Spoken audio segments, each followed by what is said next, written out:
It's Newsreel Films presents exciting news. Is the divorce over? Are spirit and science tying the knot once more? Are the church and the laboratory saying the same thing?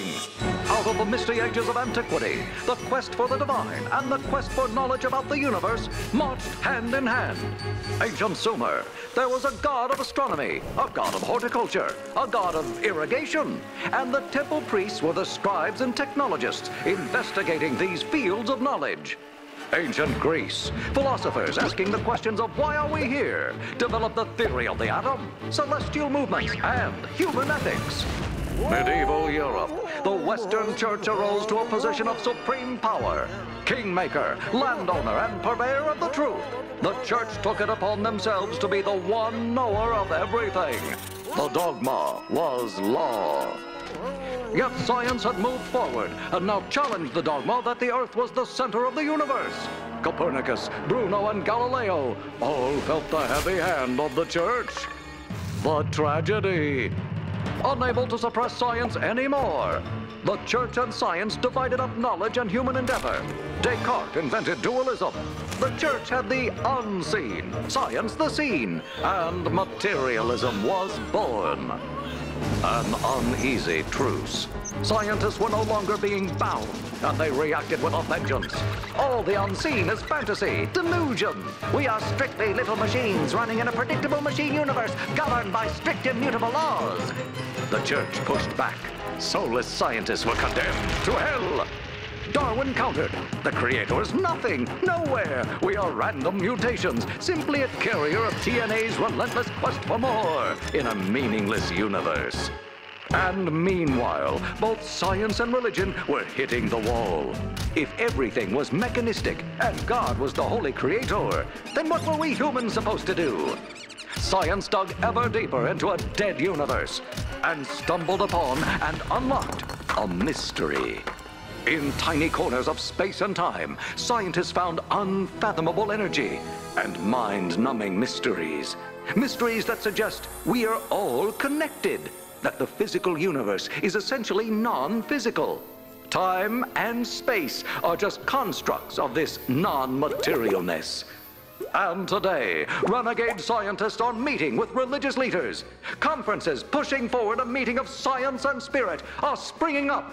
As the 20th century blew open the doors of a mechanistic view, will the 21st century blow down the iron wall between the church and laboratory? This is your Is Newsreel reporter, signing off.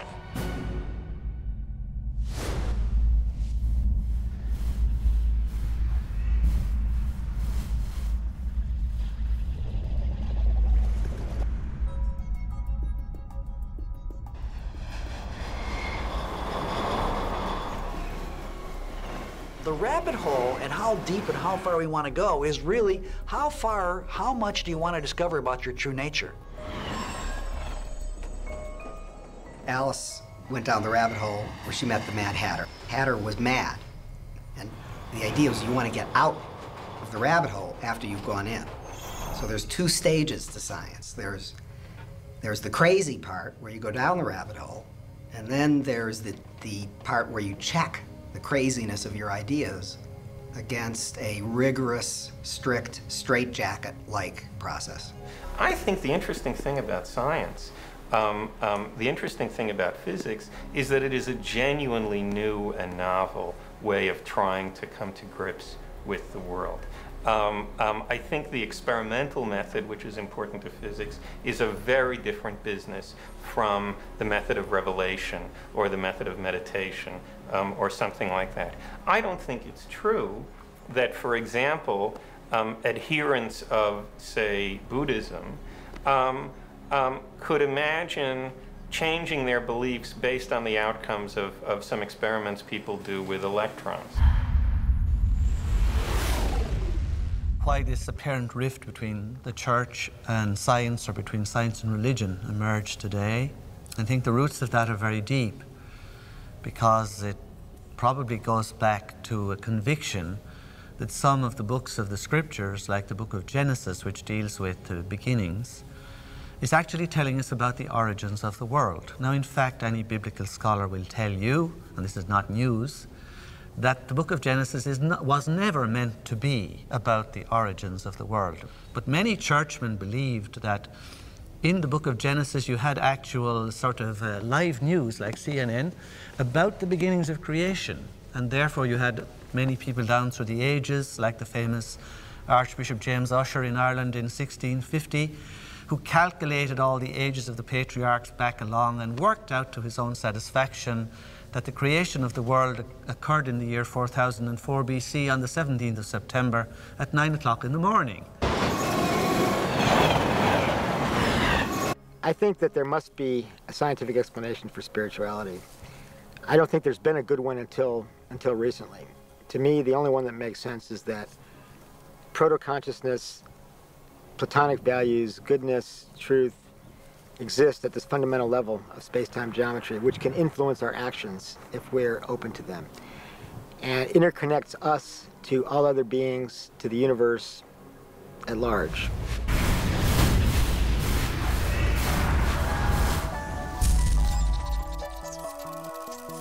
It's time to get wise.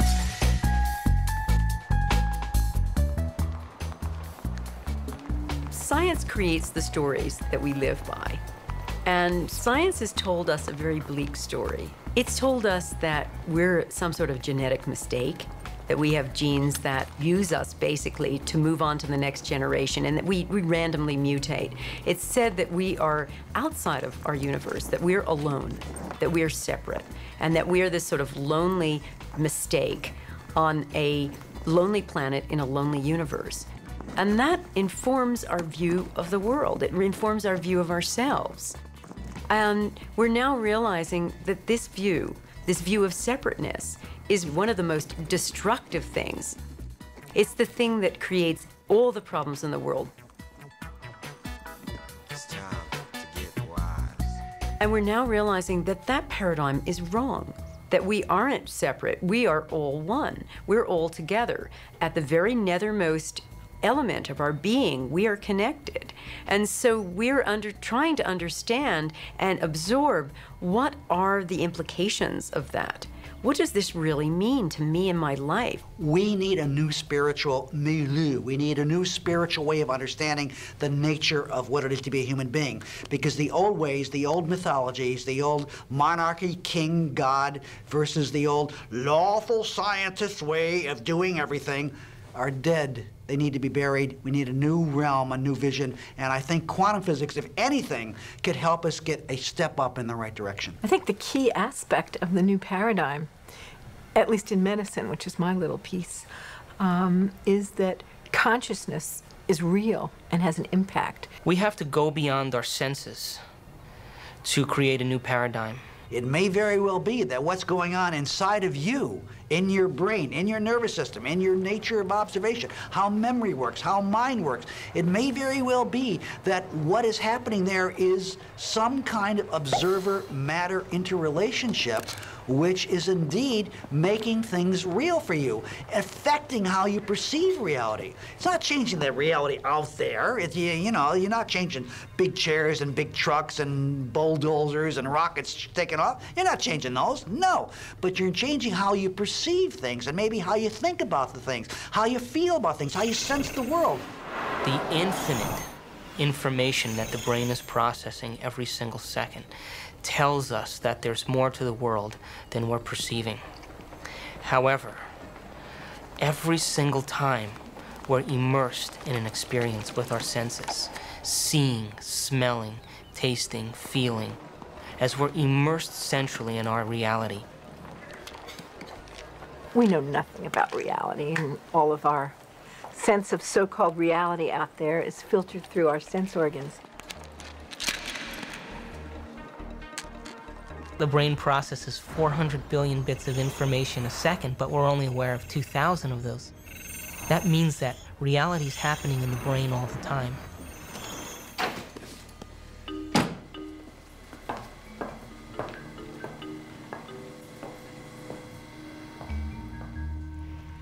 You should try it.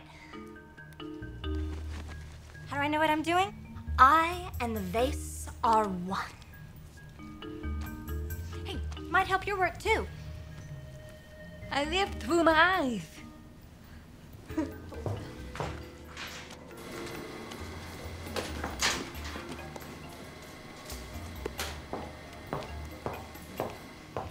Acting in reality. Not just some nebulous, nothing, touchy-feely world of shifting whatevers. If it's real, I want to see it. The eyes are, in some senses, a camcorder because they are taking that information and they're storing it, but you're not really able to get it to mean anything until you actually put it all together. So in some senses, it requires the editor's table to really put the whole thing together, to put the movie together of what your life and your world is actually about. If I get out of bed in the morning, okay, and I suddenly decide to take very seriously the claim, which is surely a true claim, that I don't know for sure if my eyes are working correctly, okay? So that for all I know, even though it looks like there's a stable floor by the side of my bed, there might be a cliff or something like that, okay? If I am unable to order those possibilities in terms of probabilities that I assign to them, then I'm not going to get out of bed. It seems to me I'm paralyzed in the most literal sense of the word, okay? I'm going to have no idea how to literally take the next step. It's definitely the case that we know that my eyes might in principle be deceiving me at any moment. We've had experience of people before subject to hallucinations, and even if we didn't, we don't know how to prove as a fundamental matter that our eyes never deceive us. That's absolutely right. But when we make the decision to get out of bed in the morning, we are assigning probabilities to the various hypotheses compatible with my seeing a floor by the bed. One hypothesis is there really is a floor there, and that's why I'm seeing it. Another hypothesis is my seeing the floor is a hallucination, and there's a cliff there. By getting out of bed in the morning, you endorse one of those hypotheses as more likely than another.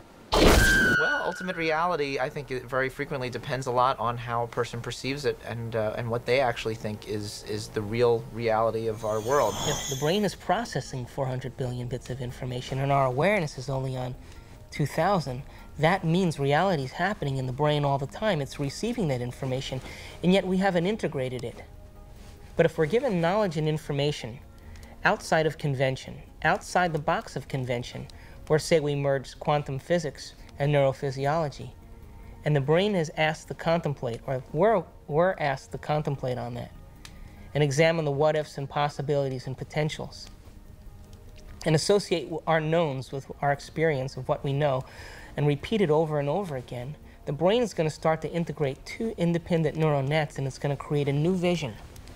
And that new vision is going to be like taking a flashlight and shining it from those 2,000 bits of information that have to do with our body and our environment and time, slightly over in the dark and looking at something new.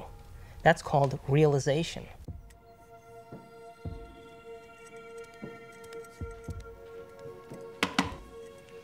You okay? I heard you scream earlier. Was it another dream? You were an Indian, watching Columbus's ship materialize out of thin air. Wow. And this medicine man kept hitting you. Cool. Hey, maybe it was a past life, or a parallel reality, or a future life. That's weird. Or maybe that dream was trying to tell you the truth. I guess it just depends on what you think is real. Maybe you should try different anxiety pills. My pills are fine, okay? Thank you. Well, I have to go get dressed. I hope you feel better, Amanda.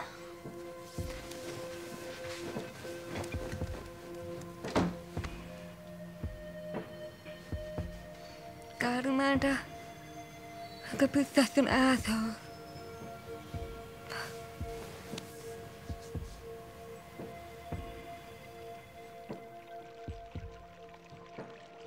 People ask me, why does quantum mechanics matter? given that it's little tiny stuff and who cares? There are three possible answers. From a practical point of view, it doesn't make any difference at all. I mean, you still have to go to work and drive your car and do all the rest of it.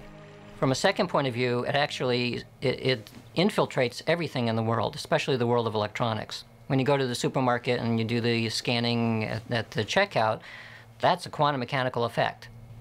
But I think the important part is the third one, which is essentially a philosophical issue. Why are philosophers so passionate about deconstructing the assumptions of the world? I finally got it. I got it as a result of looking at quantum mechanics and comparing it to classical mechanics. They present two very different ways of thinking about the way that the world works and about what we are. So from a classical perspective, we are machines. And in machines, there's no room for a conscious experience. It doesn't matter if a machine dies, you can kill a machine, you can throw it in a dump, it doesn't matter.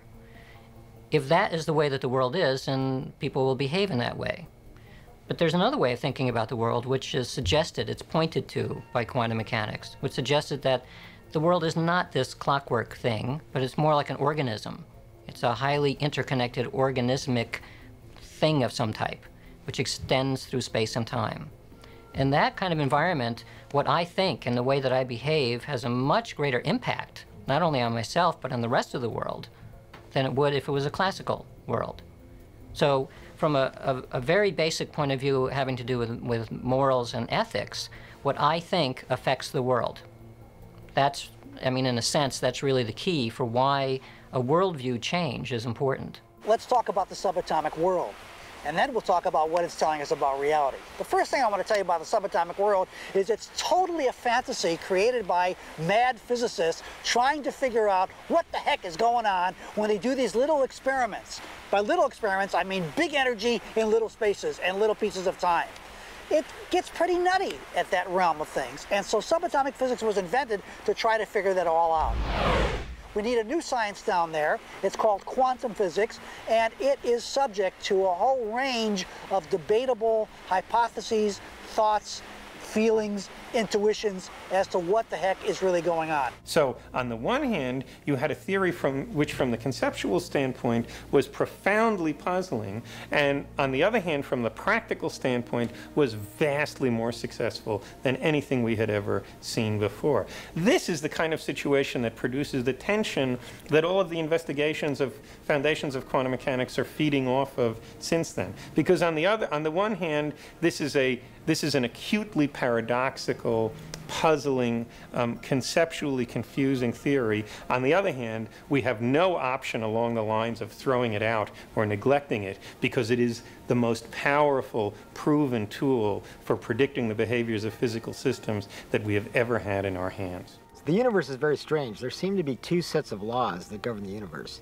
In our everyday classical world, meaning at roughly our size and time scales, things are described by Newton's laws of motion, set down hundreds and hundreds of years ago. And they work very well for billiard balls and cannonballs and gravity. However, when we get down to a small scale, when we get down to, say, the level of atoms, a different set of laws take over. These are the quantum laws, quantum theory, quantum mechanics. And at that level, particles may be in multiple places at the same time. They may behave as waves smeared out spatially and temporally. They may be interconnected over great distances. They may be unified into one quantum state, into one state, governed by one wave function. And the borderline, the threshold, this curtain between the quantum world and the classical world is really mysterious. It's called sometimes the collapse of the wave function, because at the quantum world, everything is in superposition of multiple possibilities, and in the classical world, these multiple possibilities seem to collapse to particular definite choices, so everything is in one particular place. Quantum mechanics is really the play and display of information, the play and display of potentiality, waves of information, waves of potential electron. And it's important, the word potential. This isn't the world of electrons, it's the world of potential electrons. But when you have to ask the question, waves of what, really? What is the field that is waving? Is it the ocean? No, it's a universal ocean, an ocean of pure potentiality. an ocean of abstract potential existence. We call it the unified field, or superstring field. And that's what we're made of. Connectivity among all things is a basic constituent of the fabric of reality. It's very difficult to wrap your mind around that. But Erwin Schrödinger said, he's one of the founders of quantum mechanics, that entanglement, which is this idea of this connectivity, is not just a property of quantum mechanics, it's the property. It's the property of quantum mechanics that makes it very, very strange.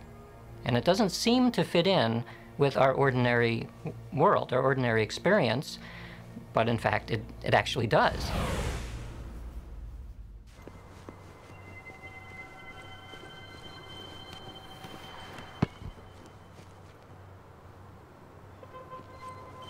You want to shoot some hoops?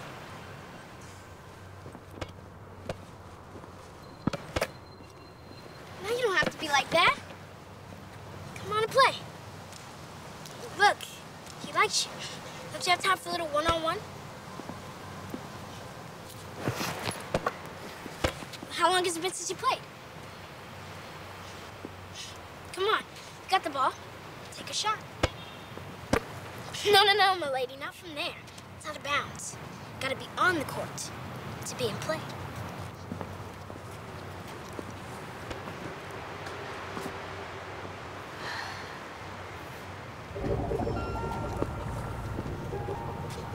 Welcome to Duke Reginald's court of unending possibilities.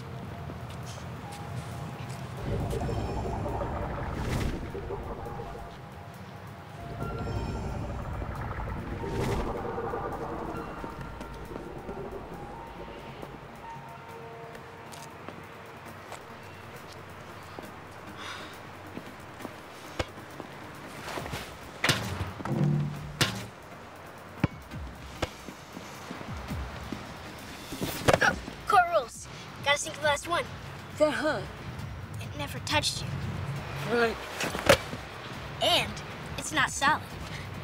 This ball is mostly empty. We were all taught in school that the world is made of stuff, of matter, of mass, of atoms. Atoms make up molecules, molecules make up materials, and everything is made of that. But atoms actually are mostly empty. For example, if this ball were the nucleus of an atom, a proton in a hydrogen atom, for example, then the electron circling this, which would describe the outer limits of that atom, would be out by that mountain over there, roughly 20 miles away. And everything in between is empty. In fact, the universe is mostly empty.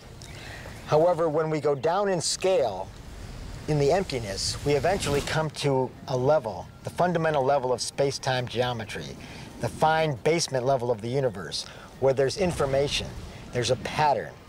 It's called the Planck scale, and it's the fabric of the universe. And at that level, there's information that's been there since the Big Bang. So most of the universe, even of matter, is actually empty. Most people think that the vacuum is empty. But for internal consistency of quantum mechanics and relativity theory, there is required to be the equivalent of 10 to the 94 grams of mass energy, each gram being E equals mc squared kind of energy. Now that's a huge number, but what does it mean practically?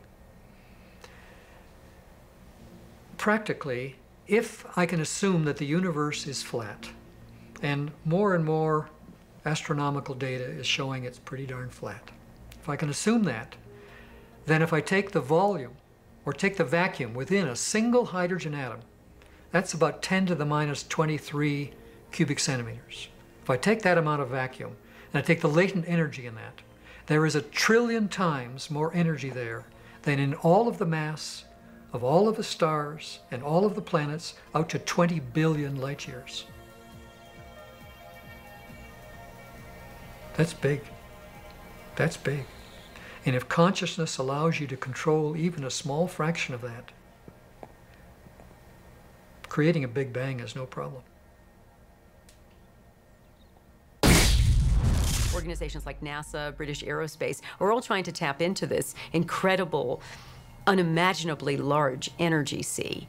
And they feel if they can tap this, we can travel to different galaxies. So they understand that in empty space, there is this unbelievable energy. The major basic idea that quantum physics implies, which makes us understand this or even think about this new paradigm, the thing which is that there's this underground, there's got to be a realm of existence which cannot be ever touched on or seen, which bubbles into the existence, giving rise to our understanding of the world.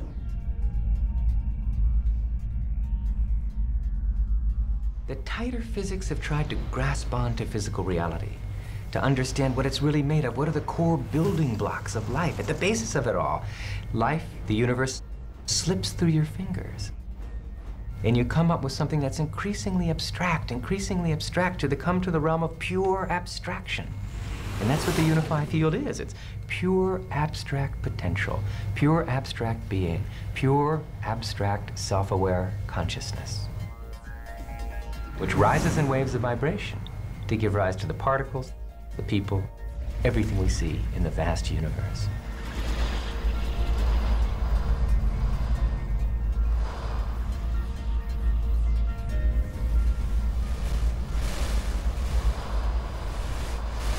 What makes up things are not more things, but what makes up things are ideas, concepts, information. And like I said, it never touches.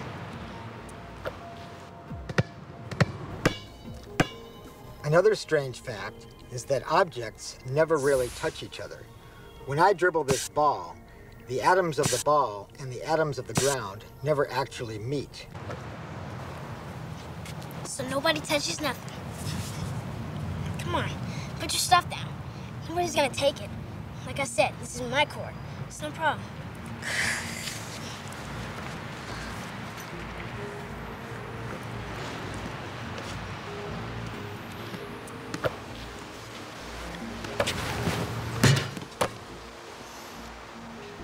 How long has it been?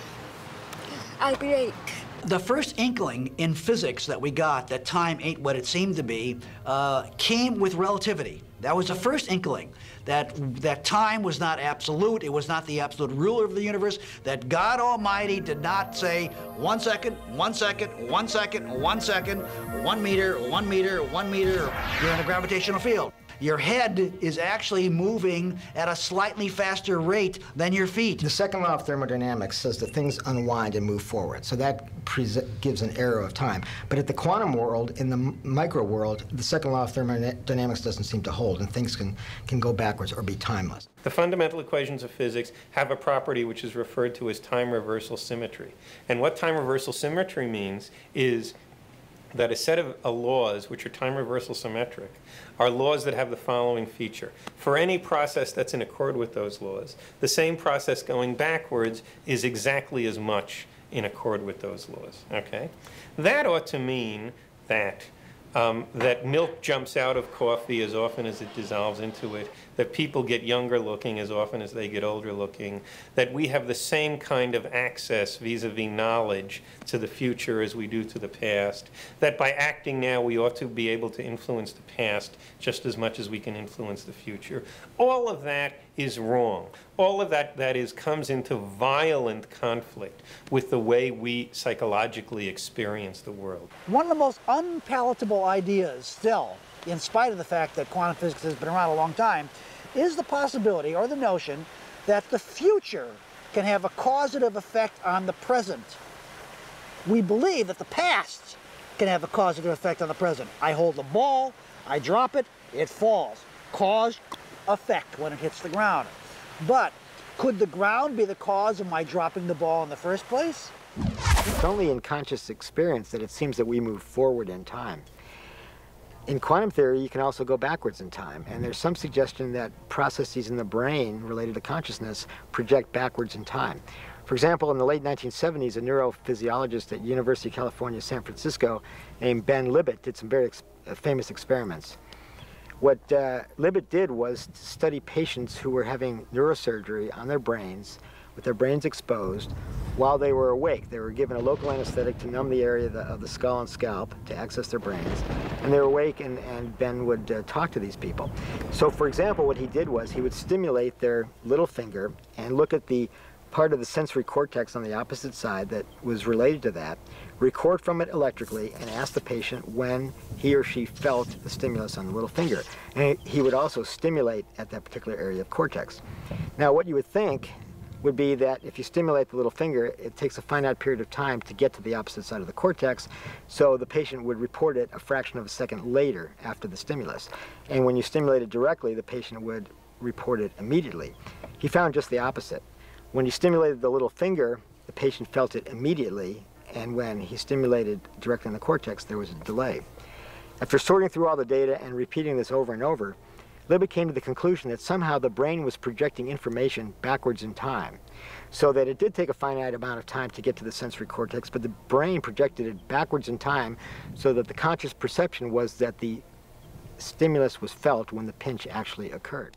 There have been some studies which have shown that when people are beginning to move a hand or beginning to say something, that there's actually activity in the brain in certain nerve cells of the brain, even before they become consciously aware of what they're trying to do. I know it seems to me that I often do things and then decide a fraction of a second later what to do, but I've already done them. I'll be late. You can always go back in time.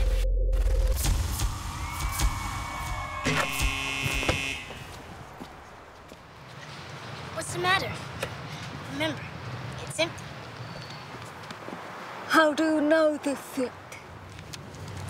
I read Dr. Quantum comics. Everybody thinks it's just kid stuff, but I know it's real. That's how I do my magic on the court.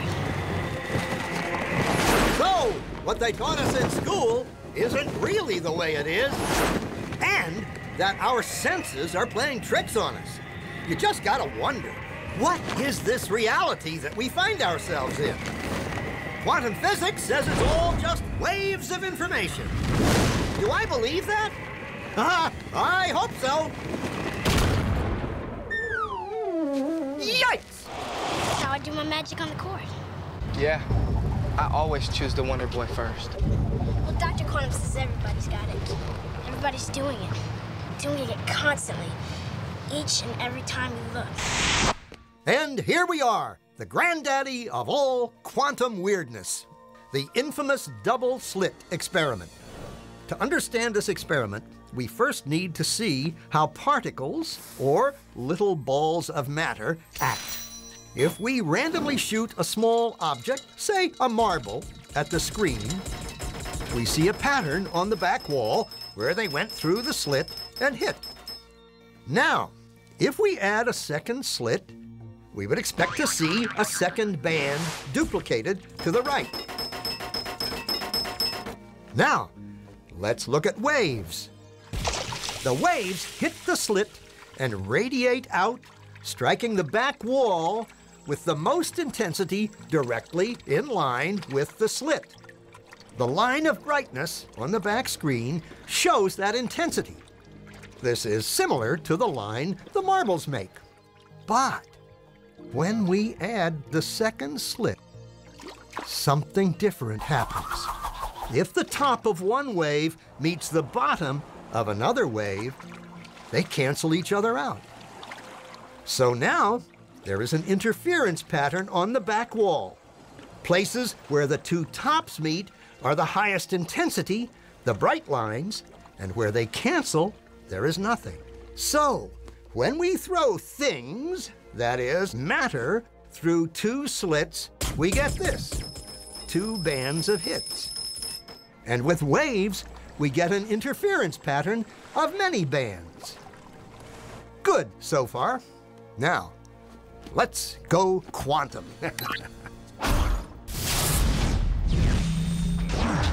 An electron is a tiny, tiny bit of matter, like a tiny marble. Let's fire a stream through one slit. It behaves just like the marble, a single band. So, if we shoot these tiny bits through two slits, we should get, like the marbles, two bands. What?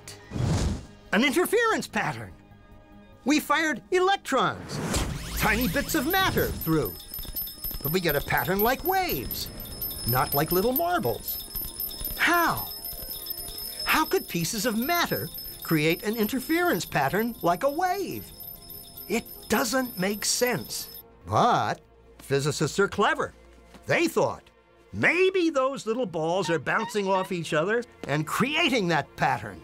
So they decide to shoot electrons through one at a time. There is no way they could interfere with each other.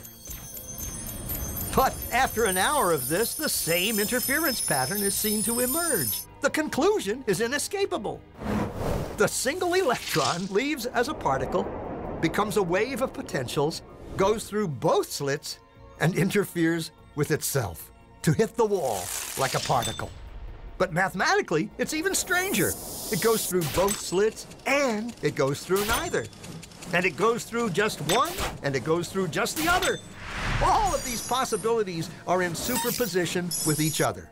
But physicists were completely baffled by this. So they decided to peek and see which slit it actually goes through. They put a measuring device by one slit to see which one it went through and let it fly. But the quantum world is far more mysterious than they could have imagined. When they observed, the electron went back to behaving like a little marble. It produced a pattern of two bands, not an interference pattern of many. The very act of measuring or observing which slit it went through meant it only went through one, not both. The electron decided to act differently, as though it was aware it was being watched. And it was here that physicists stepped forever into the strange, never world of quantum events. What is matter? Marbles or waves? And waves of what? And what does an observer have to do with any of this? The observer collapsed the wave function simply by observing.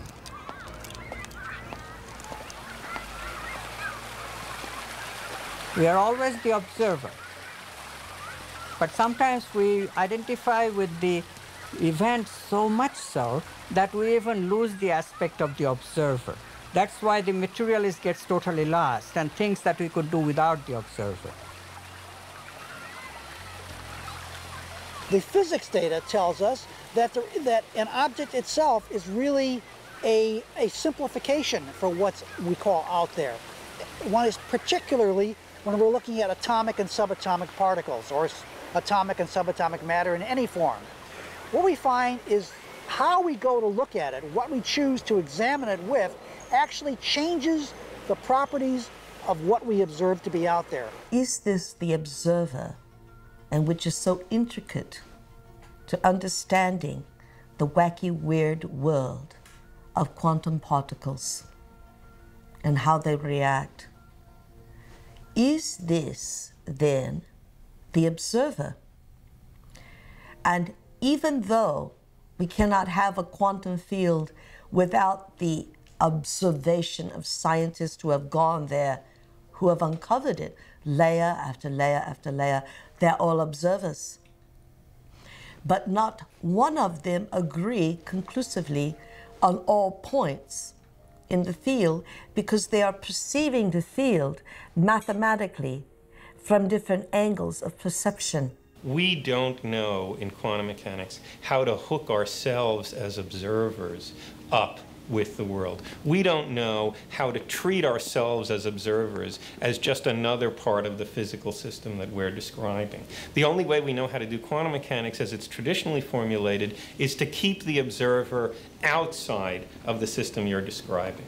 The minute you put him in, you get all these paradoxes. And we're forced to say things in quantum mechanics like, look, the book is doing what it's doing because of quantum mechanics, and I see that because I'm there and I see it, and you better not try to analyze that second part of the sentence in terms of applying quantum mechanics to it, because it's going to break down. That's why there are these two separate laws of the evolutions of physical systems. One that applies when you're not looking at them, the other that applies when you are. But that's crazy. There's no way that we're ever going to mathematize or put into mathematical formula this very act in which a conscious observer comes up with the answer. People say, oh, the measuring instruments, the recorder records it, and there it is. It's on the tape. It's recorded. You forgot one part of the equation. Somebody has to look at the tape. And until somebody looks at the tape, it ain't recorded at all. When you are not looking, there are waves of possibility. When you are looking, then there are particles of experience. A particle, which we think of as a solid thing, really exists in a so-called superposition, a spread out wave of possible locations. And it's in all of those at once. The instant you check on it, it snaps into just one of those possible positions. It's easy to generate situations where the equations of motion will predict that, say, the wave function, the psi of a certain basketball, is uniformly distributed all over the basketball court. We don't have any idea what a state like that would look like. According to the law of quantum mechanics, that's supposed to be a state in which it fails to make any sense even to ask the question, where is the basketball? That is, according to the law of quantum mechanics, asking the question, where is a basketball whose psi is uniformly distributed over a whole basketball court, is the logical equivalent of asking about, say, the marital status of the number 5. Okay? It's not that you don't know the answer, you don't happen to know whether the number 5 is married or a bachelor.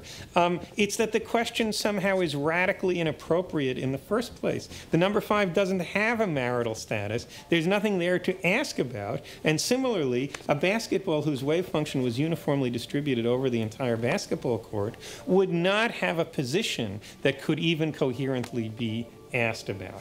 Now, the crux of the measurement problem is precisely that, although the Schrödinger equation predicts under certain circumstances, circumstances which we basically know how to reproduce in the laboratory, that basketballs should go into states like that, states where there fails to be any intelligible fact, any sensible question even about where they are. And yet, when we go look at the basketball court in situations like that, we invariably see either a basketball over here, or a basketball over there, or a basketball over there. The fact that we see the basketball in some specific location, as opposed to seeing it in some science fiction state that we can't even imagine what it looks like, where there fails to be a question about what its location is, the fact that we always see it in some definite location is an explicit violation of these equations of motion. And it's exactly there that the measurement problem comes up. When you observe, things happen. When you don't, they don't. Superheroes use superposition, with the world being potential strips of reality, until we choose. Heroes choose what they want, being in many places at once, experiencing many possibilities all at once, and then collapsing on the one. The question is, how far down the rabbit hole do you want to go?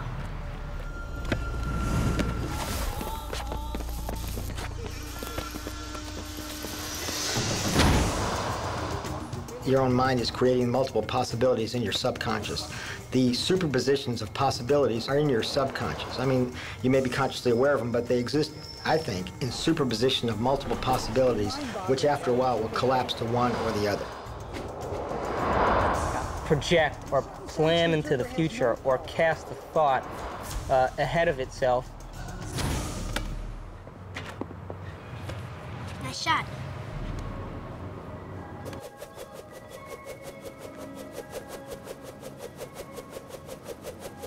But the great-great-granddaddy of wacky quantum weirdness is entanglement.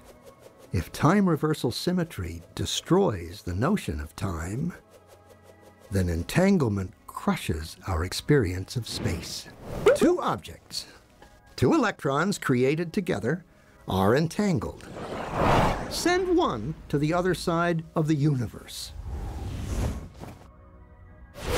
Now, do something to one, and the other responds instantly. Instantly.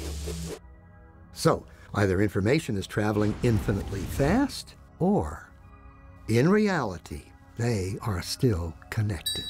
They are entangled. And since everything was entangled at the moment of the Big Bang. That means everything is still touching.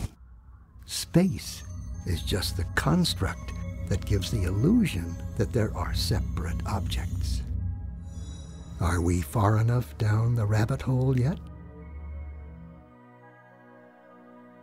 You now can see in numerous labs around the United States objects that are large enough to be seen by the naked eye, and they are in two places simultaneously. And you can actually take a photograph of that. Now, I suppose if you showed a photograph, they'd say, oh, great, here's this nice blob of colored light, and I see there's a bit of it over here and another bit of it. So you got a picture of two dots. What's the big deal? Superposition is pre-detection. What I was speaking about in the film is post-detection. Now, under normal circumstances, a single object, once it has been detected, is in just one position. However, there are states of matter that have been created now in which objects can be in multiple positions simultaneously, not just two, but actually as many as 3,000 positions. The first of these objects were called Bose-Einstein condensates. And they are single wave functions, meaning they are single particles. But even though they're a single wave function, the wave function has multiple positions. And if you say, well, look right in the chamber. You can see it right there. Oh, I see two things there. And you say, no, that's not two things. That's one thing. It's the same thing in two places. Tricky point here is that it's still a single wave function. It's not 3,000 separate wave functions. It's one wave function. So it's one particle. I'm not sure that people's jaw would drop about it because I don't think people really believe it. And I don't mean that people say, oh, you're lying, or, oh, the scientists are confused. I think it is so mysterious that you can't even understand how amazing it is. One particle in 3,000 different locations. Now, if you were to weigh one of them, would it weigh 1/3,000th? Well, you can't weigh one of them. Why? Because it's one particle. It's one indivisible particle. But if it's in different locations, can't you put a scale under one? No, it's inseparable. It's not a set. This is the tricky conceptual part that it's not 3,000 separate parts. Even though it looks that way. Right. You can look at it, and I mean, you can't actually see the one with 3,000, but you can look at the simpler ones, the ones that are 2 or 3 or 4, and you can see as I say, if you go onto the web, you'll see photographs of these.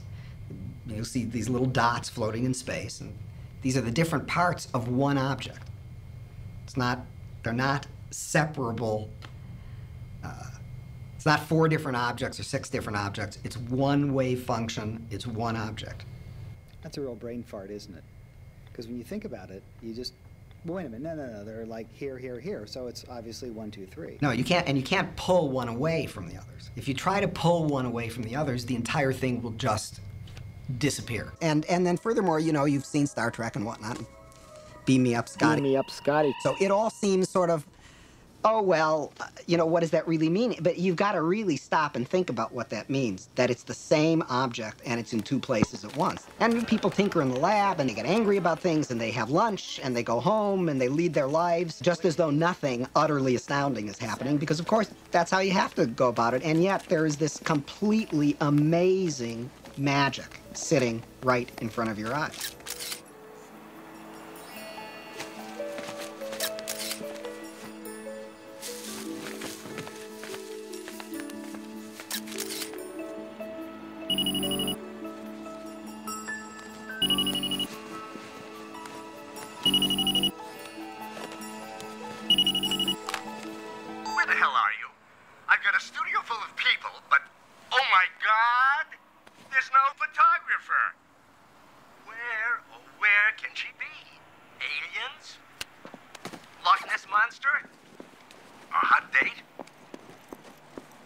We took 2 simple black boxes like this, inside is a very simple electric circuit with a few diodes, oscillator, EEPROM, some resistors and capacitors.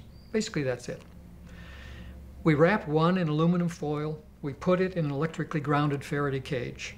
The other we set on a tabletop around which 4 very well qualified meditators, highly inner self-managed individuals sit. And they go into a deep meditative state. They cleanse the environment. They make it essentially a sacred space using their mind cleansing procedures and their intentions. And then one of the 4 speaks the specific intention for this device. The intention is to influence a particular target experiment. Might be to increase the pH of purified water by 1 full pH unit, or to decrease the pH by 1 full pH unit. We've used these devices on all those experiments and have been robustly successful. In the meditative process, then after one speaks the particular intention, it's held various ways by the 4 for maybe 15 minutes, and then so be it, it's let go. And then a subsidiary intention is stated to seal that imprint into the device.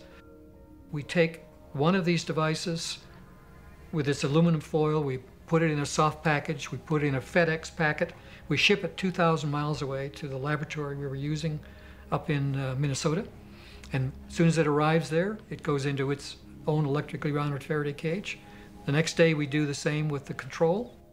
The experiment is running, and basically then one just takes the device out, sets it beside the experiment within 6 inches to a foot, and turns it on for a period of time. That's it. Now, we learned over some period of time that there was another factor. We found that the use of these, we call them intention imprinted electrical devices, the continued use of this somehow conditions the space to some higher level of symmetry. And we start getting new phenomena. That is, the devices work. That is, the pH, which is normal, starts rising 1 full pH unit, if that was the imprint, or starts dropping. If you go 1 full pH unit or beyond, you're dead. I mean, that's what it means to a human. REG machines, random event generators, are electronic tosses of the coin. One type of random number generator experiment that's been conducted many, many times, hundreds of times, over the past 4 decades or so, since around the 1960s, has been a random generator that only produces sequences of random bits, zeros and ones, like flipping coins. And you would simply ask somebody to press a button, it would produce 200 bits. And you would ask them to say, well, try to make it produce more 1 bits than 0 bits. And when you take the entire body of literature, all of the hundreds of experiments that have been done, you can ask a single question. Did it matter that people were trying to push it towards ones or push it towards zeros? And the overall answer is yes, it does matter. That somehow intention is correlated with the operation, with the output of these random number generators, such that if you wish for more ones, somehow the generators produce more ones. So when they talk about in quantum physics being a completely arbitrary and random process, what they're not accounting for is the extraordinary effect of human thought, of human intention. When the O.J. Simpson trial was going on, lots of people are watching television because of the courtroom drama that was unfolding. And Radin intuited that there must be a lot of intention going on at the time when the courtroom drama is strong. So he hired a bunch of psychologists who kept track of the courtroom drama. At the same time, Radin was studying the behavior of random number generators. But then Radin found that whenever the intentions were strong in the courtroom, that's when the deviation of these random number generators from randomness becomes very high. This leads naturally to wonder, are people affecting the world of reality that they see? You betcha they are. Every single one of us affects the reality that we see, even if we try to hide from that and play victim. We all are doing it. Just tell me where you are. Okay, good. But hurry, will you please, because these models are giving me a headache. 10 minutes.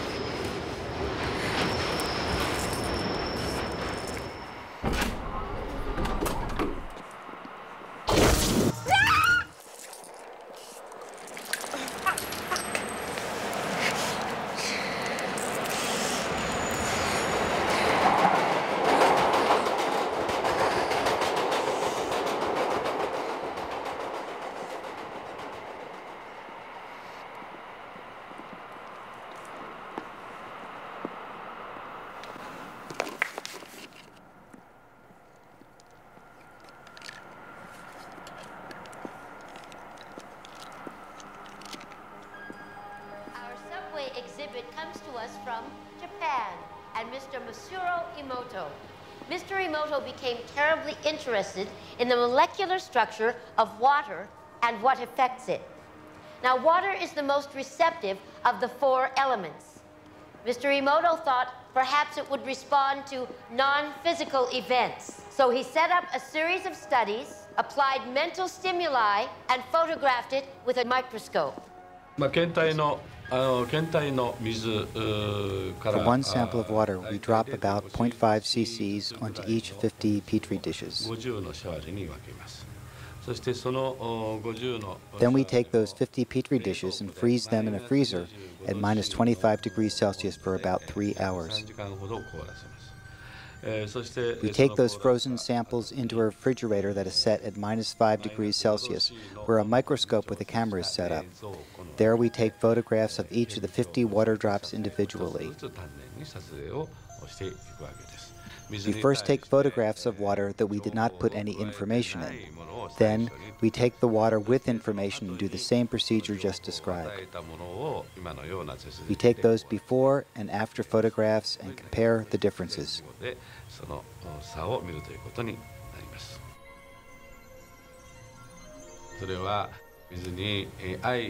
When we projected the feeling of love and thanks to water, it made the most beautiful crystal. At times like this, I think water is at peace. This first picture is a picture of water from the Fujiwara Dam. And this picture is the same water after receiving a blessing from a Zen Buddhist monk. Now, in this next series of pictures, Mr. Emoto printed out words, taped them to bottles of distilled water, and left them out overnight. This first photograph is a picture of the pure distilled water, just the essence of itself. These subsequent photographs, as you can see, are each different. This is the chi of love. And we move along here to thank you. And you can see where he taped that to this bottle here. But if you read Japanese, you already knew that. Now, Mr. Emoto speaks of the thought or intent being the driving force in all of this. The science of how that actually affects the molecules is unknown, except to the water molecules, of course. And it's really fascinating when you keep in mind that 90% of our bodies are water.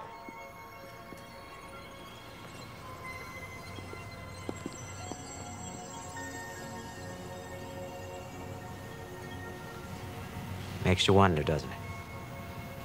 If thoughts can do that to water, imagine what our thoughts can do to us.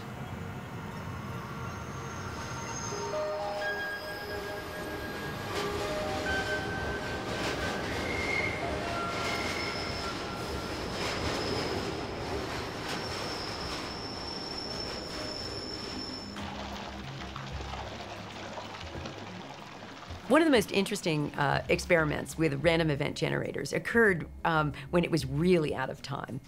Some of the Princeton investigators and some of the other ones decided that they would try to see whether or not you could affect a random machine after it had run.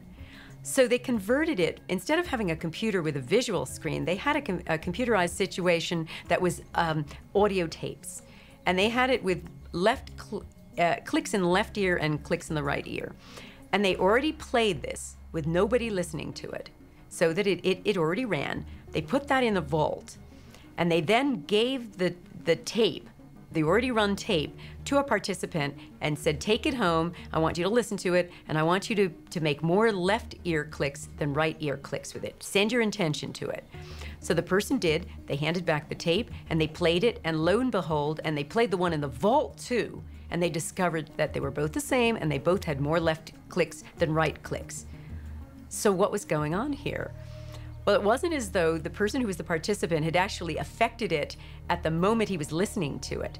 His thoughts and his attention had moved back down the timeline and affected it at the moment it was generated. Most people don't affect reality in a consistent, substantial way because they don't believe they can. Whatever way we observe the world around us is what comes back to us. And the reason why my life, for instance, is so lacking in joy and happiness and fulfillment is because my focus is lacking in those same things exactly. If we're victims, we should ask ourselves, have I a victim mentality? If I'm continually meeting misfortunes and accidents and tragedies, maybe it's because my mentality is basically attuned to accepting that this is the way life is, and so it happens. Now, why can I not achieve those things? Fundamentally through lack of focus. The average person loses their attention span every 6 to 10 seconds per minute. When one wants to focus, intent, you want to be a singleness of mind. That's why some of the old occult teachings teach people to focus on a flame, a match flame, in fact, so that you learn to bring your attention into a very sharp channel so that the energy density becomes greater. The mind is structured in layers, just like the universe is structured in layers, from superficial to profound. And if we use the mind at a very superficial level of ordinary thought, we have very limited power. We can barely move a speck of dust across a tabletop without using our hands. So weak can consciousness be. But at the deepest level of consciousness, consciousness creates universes. But we always wonder, man, don't we? When we wish for all of those, to be able to heal with the touch and to raise the dead and to manifest a loaf of bread in our hand.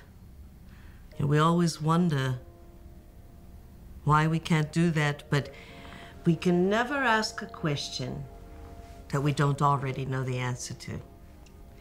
And the answer is because we don't believe we could do it, and it interferes with our agenda of our own personal addictions that define us. We have never had enough time to care for anyone else other than our own emotional addictive needs.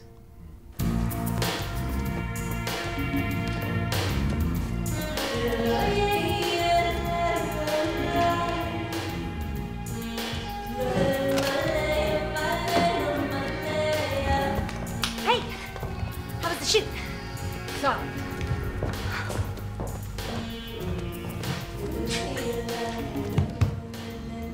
Your boss called. He's worried about you.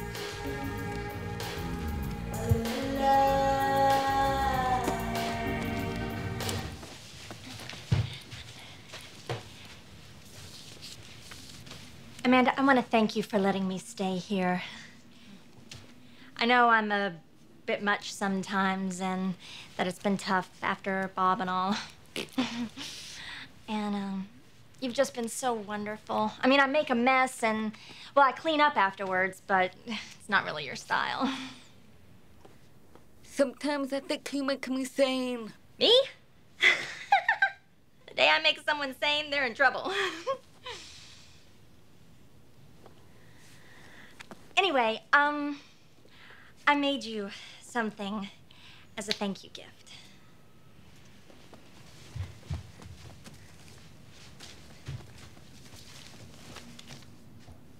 Open it.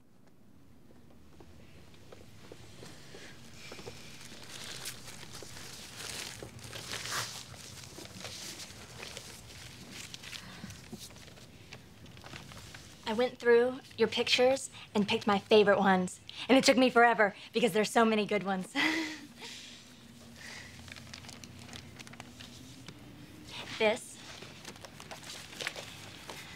That's for all the wonderful photos you will be taking.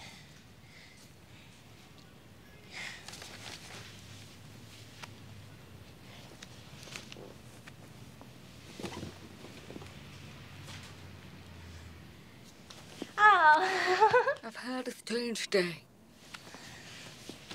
Thank you.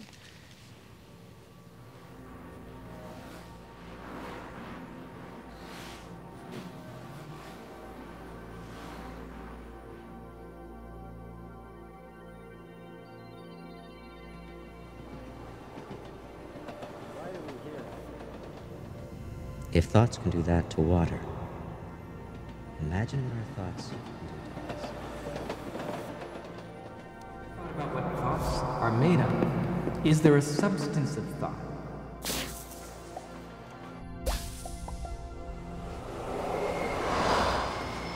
This is a dream that I'm dreaming.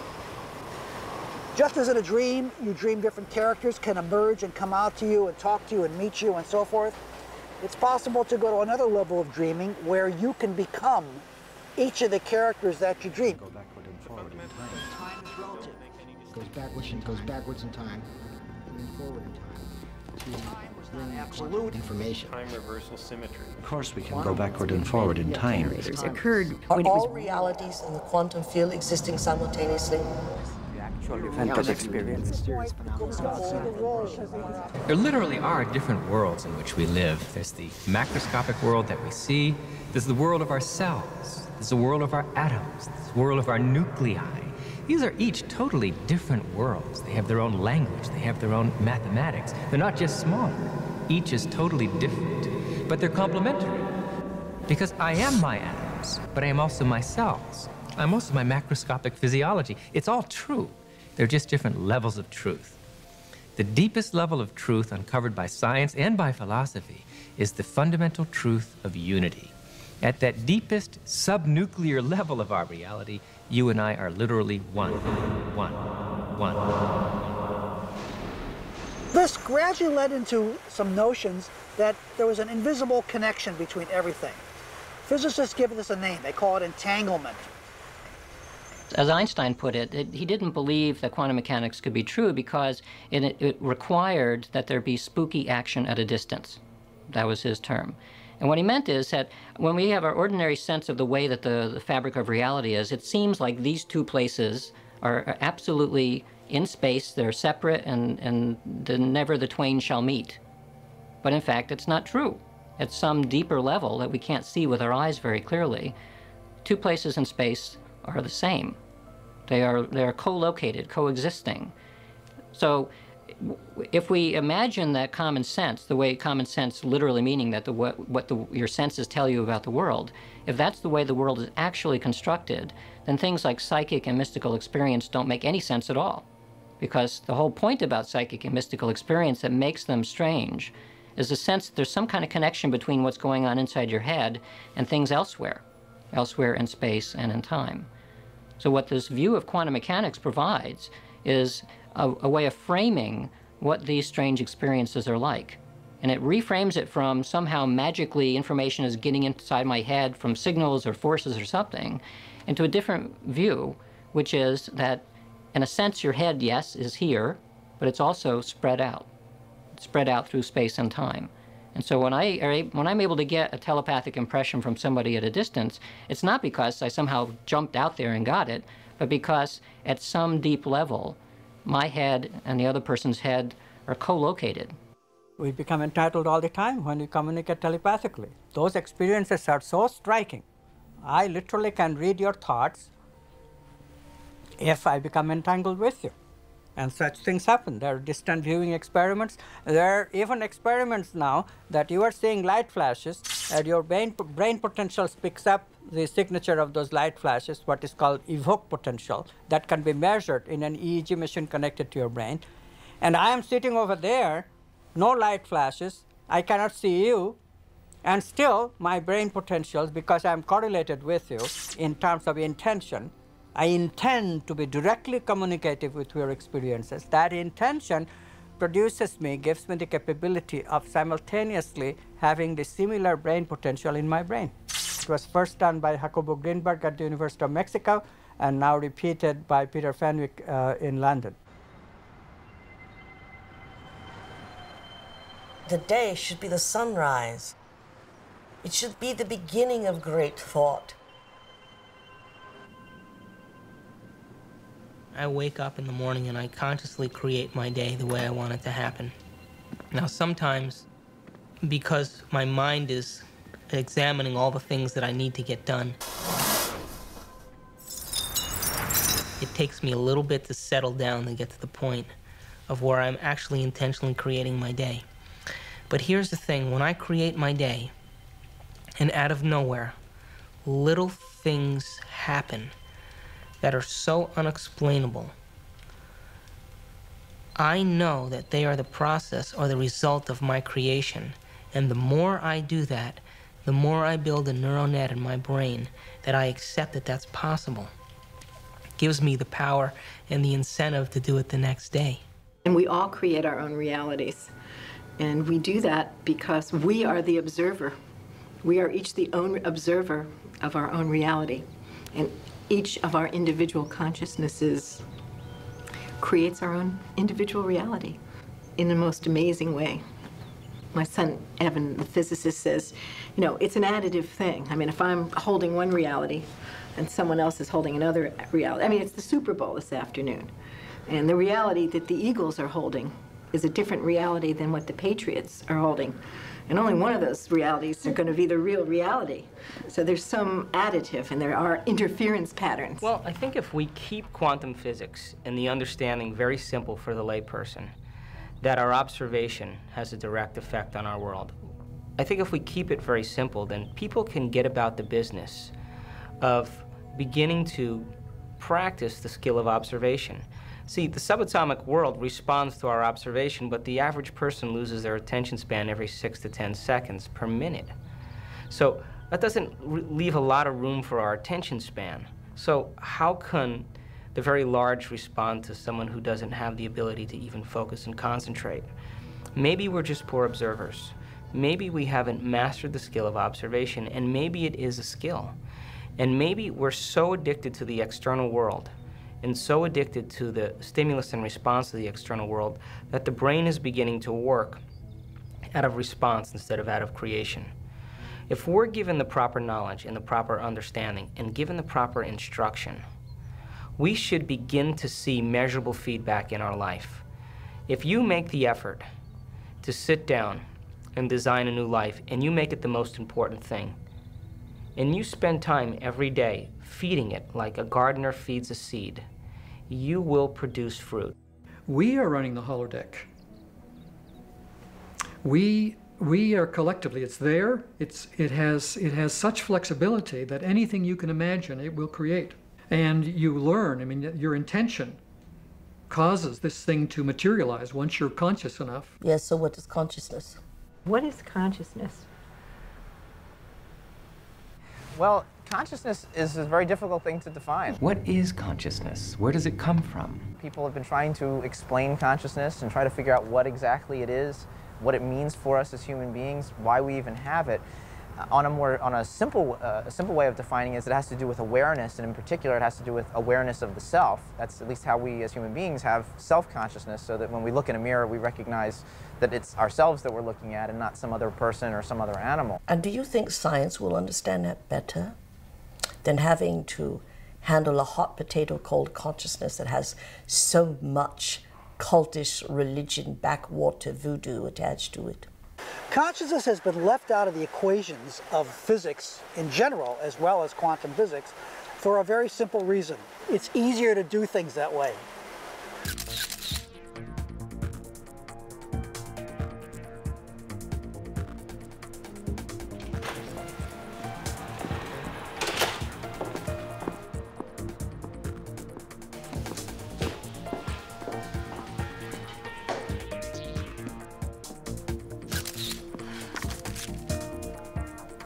I hate worrying. Worry. Come on, blink. This is a good assignment, if you'd see it that way. What to see? I do. They did. Oh, God, Amanda. I mean, you live in your past. I mean, everything with you is about what happened. You hate churches, you hate weddings, you hate guys. Consciousness, we have great trouble defining it. To me, consciousness is a byproduct of spirit entering dense matter. But we have a long, long way to grow before we get to the stage where it is meaningful for us to ask the question, will we know God? Most people think of God as that great figure in the sky with the white beard who's scrutinizing the human race from above. They see us here on earth as in some form of neutral testing ground, where we're placed by God for a period, and God watches from above, registering the scores on his laptop as to whether we perform according to his designs or whether we're offending him, as it's put. An absolutely outrageous idea How could we offend God, the type of God that people believe in? How could it matter so much to him? How could it, above all, matter that he would find it so serious a situation that he could condemn us to an eternity of suffering? These are bizarre ideas, but obviously they have a great hold on the fears and the limitations and the insecurities of people, which is why religion can play so effectively, whether deliberately or otherwise, on those insecurities.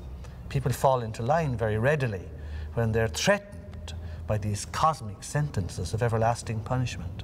How in the Ten Commandments could we have possibly created a mind that could transcend space and time?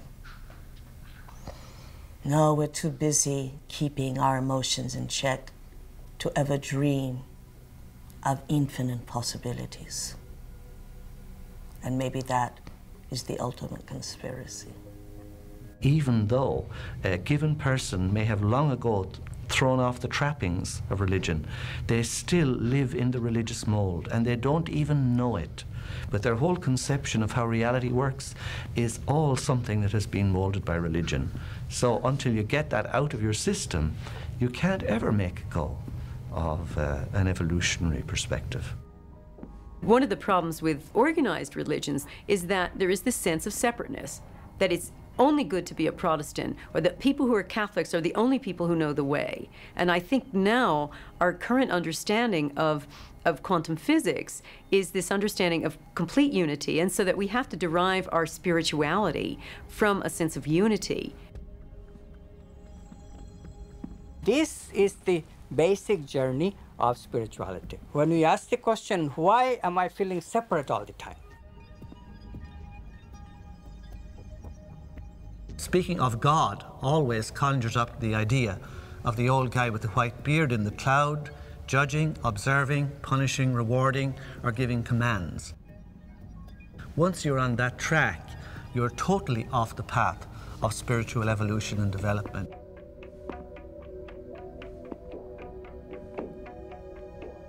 The great appeal of all to people who don't want to grow up, but want the great parent in the skies looking after them, is to ask Jesus to do it for me.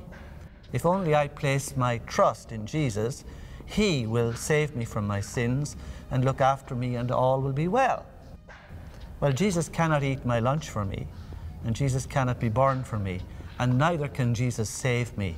Because what we're talking about in this, in real terms, is not being saved by anyone, God or otherwise.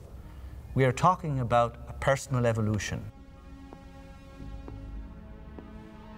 The only reason that there is an addiction to religion is some way out of a mistake.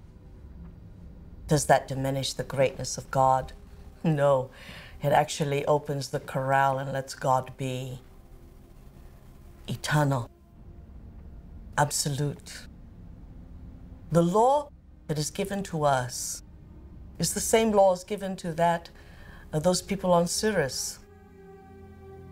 It's given to us by the people in the Rose universe or the I universe.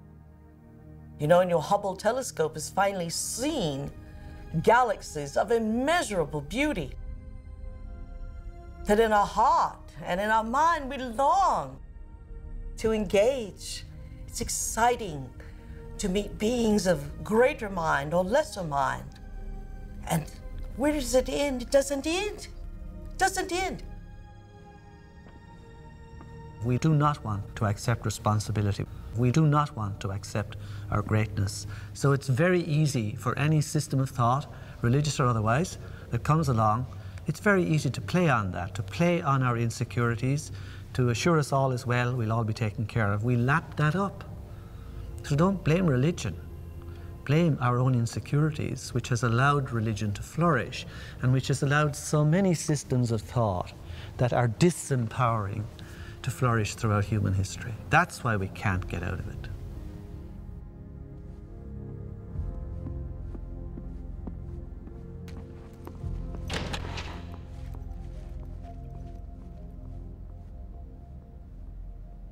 I now present to you Mr. and Mrs. Richard Buck Filipowski.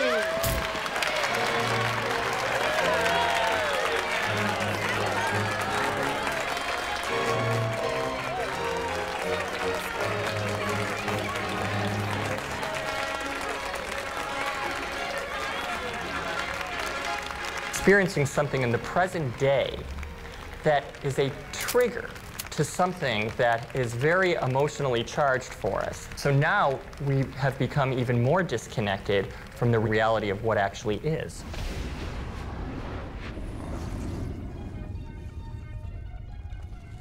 The new dream, like a thunderstorm in our brain, and its electrical strikes through our synaptic skies to the earth of our being, creates a chemical cascade in our body that prepares our body for conquest, achievement, a relishing experience emotionally.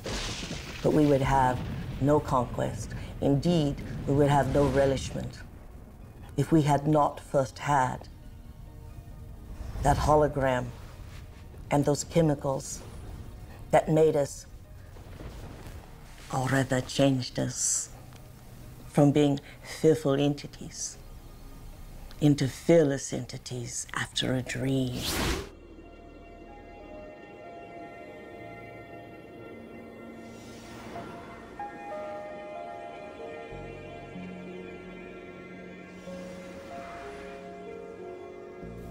The frontal lobe is the crowning achievement of the human brain. Frontal lobe. This frontal lobe allows us a distinguishedness to change our minds. Through the workings of the nervous system and the particular way that it implements quantum effects. Very distinct, specific way, not general, not fuzzy, not imprecise. That it absolutely does open the door for free will being a possibility that does not violate modern scientific tenets, and that's consistent to a certain extent with people's subjective impression that we do have free will. What separates us from all other species is the ratio of our frontal lobe to the rest of the brain. The frontal lobe is an area of the brain that's responsible for firm intention, for decision making, for regulating behavior, for inspiration. It is the seat of what causes us to take information from our environment and process it and store it in our brain to make decisions or choices that are different than the decisions and choices that we've made in the past. The brain is made up of tiny nerve cells called neurons. These neurons have tiny branches that reach out and connect to other neurons to form a neural net. Each place where they connect is integrated into a thought or a memory. Now, the brain builds up all its concepts by the law of associative memory. For example, ideas, thoughts, and feelings are all constructed and interconnected in this neural net, and all have a possible relationship with one another. The concept and the feeling of love, for instance, is stored in this vast neural net. But we build the concept of love from many other different ideas. Some people have love connected to disappointment. When they think about love, they experience the memory of pain, sorrow, anger, and even rage. Rage may be linked to hurt, which may be linked to a specific person, which then is connected back to love. Every observation can be looked upon as a quantum measurement. This quantum measurement produces memory. We always perceive something after reflection in the mirror of memory. It is this reflection in the mirror of memory that gives us that sense of I-ness, who I am. The brain does not know the difference between what it sees in its environment and what it remembers, because the same specific neural nets are then firing. We know physiologically that nerve cells that fire together wire together. If you practice something over and over again, those nerve cells have a long-term relationship. If you get angry on a daily basis, if you get frustrated on a daily basis, if you suffer on a daily basis, if you give reasons for the victimization in your life, you're rewiring and reintegrating that neural net on a daily basis, and that neural net now has a long-term relationship with all those other nerve cells called an identity. We also know that nerve cells that don't fire together no longer wire together. They lose their long-term relationship because every time we interrupt the thought process that produces a chemical response in the body, every time we interrupt it, those nerve cells that are connected to each other start breaking the long-term relationship. If we practice our mental rehearsal and our skill in being able to do it will show that certain brain circuits will grow as a result of our effort. It'll get easier to do, in other words. If we accept that idea, then it will allow us to go back the next day and do it with more certainty and with more acceptance. That in itself is no different than praying. You see, there's no religious text that says thought doesn't matter. There's no religious text that doesn't say your prayer and your intention shouldn't be answered by God. But explaining how that happens is what quantum physics and the observer is all about. But still, when we can make thought more real than anything else, our brain is designed to do that. The frontal lobe, with its enormous space, is the altar in which we place a thought. And it gives us the permission to hold the thought for an extended period of time, and it lowers the volume to the external stimuli. We lose track of time and space. That's the moment we're stepping into the quantum field. That's the moment that now we're making thought more real than anything else. We are physically, chemically, emotional human beings. That's not a bad thing.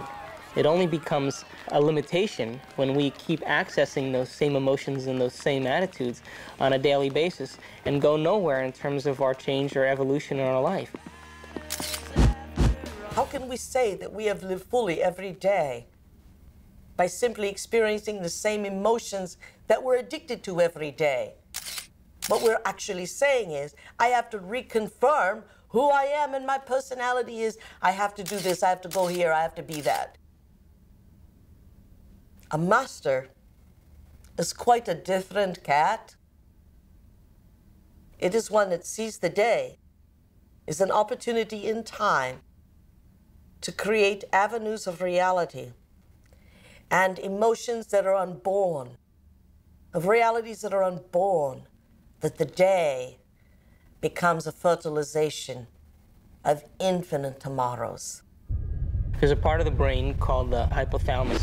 And the hypothalamus is like a little mini factory, and it is a place that assembles certain chemicals that matches certain emotions that we experience.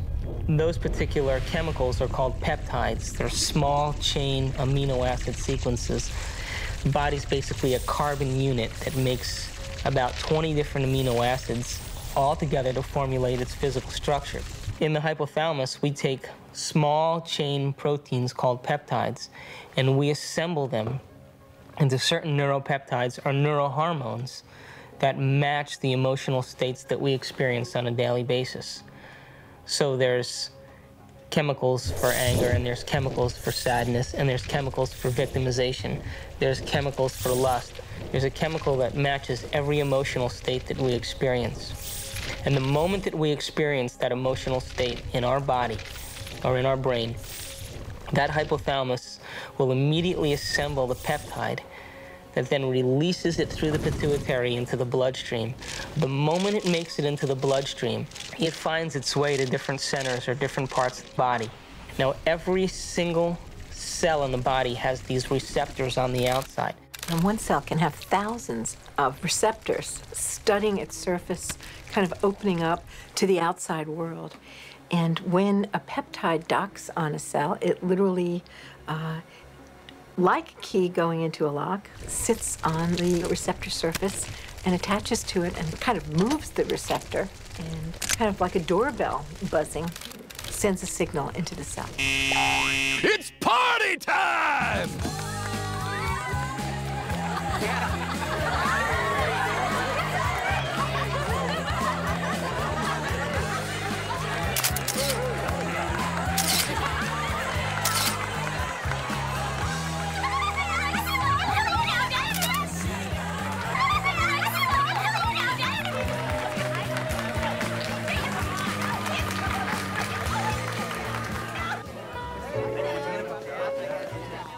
Power to What happens in adulthood is that most of us who've had our glitches along the way are operating in an emotionally detached place, or we're operating as if today were yesterday.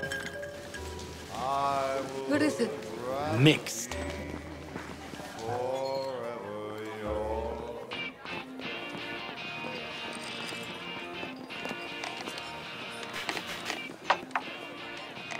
Change in itself means, then, that we have to abandon our old self.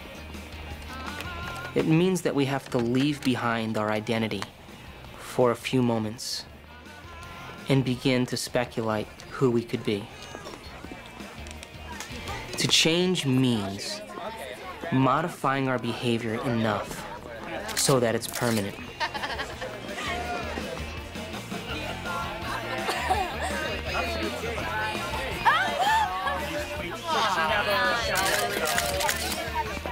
Our experiences color what we know. So there is no completely objective appraisal of anything, because our appraisal of everything has to do with our previous experiences and our emotions. Everything has an emotional weighting to it. We've gone from emotions being these spiritual, immaterial things to things, they're not even things, to actual molecules with molecular weights and peptides with sequences and structures. Science knows now that the hypothalamus makes neuropeptides, and those neuropeptides are strong chemicals. Well, here's the story of the peptide in the cell. The peptides find the receptors and dock onto them and stay attached. Then they come off, and then they can come back on again. And while they're there, they are changing the cell. A receptor that has a peptide sitting in it sets off a whole cascade of biochemical events, some of which changes the nucleus of the cell. Each cell is definitely alive, and each cell has a consciousness, particularly if we define consciousness as the point of view of an observer. There is always the perspective of the cell. The cell knows where it is, the cell knows where it's going, the cell knows what proteins it's making, the cell knows whether it's about to divide or whether it's in a program to stop dividing. In fact, the cell is the smallest unit of consciousness in the body. I'm hungry. The cells are yelling up to the brain saying, "Hungry! We haven't gotten our fix today." And it's going to start sending impressions to the brain, and the brain is going to start to formulate imagery. It's going to sound like voices in our head. I'm hungry. To think of a reason why we should be depressed. Think of a reason why we should be confused. Think of a reason for our own suffering. And the body is going to be telling the brain that it's not getting its chemical needs met. And so the brain will then activate and start going to our past situations and flashing pictures to our frontal lobe. Oh yeah! We've commandeered an entire serving planet!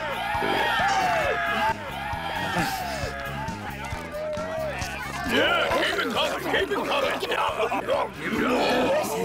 Oh yeah! Well, my definition of an addiction is something really simple. Something that you can't stop. We bring to ourselves situations that will fulfill the biochemical craving of the cells of our body by creating situations that meet our chemical need. It always happens to me. Why? So my definition really means that if you can't control your emotional state, you must be addicted to it. Oh, this ruins everything. The people that we really love are people who are willing to share our emotional needs, our feelings, whatever they are.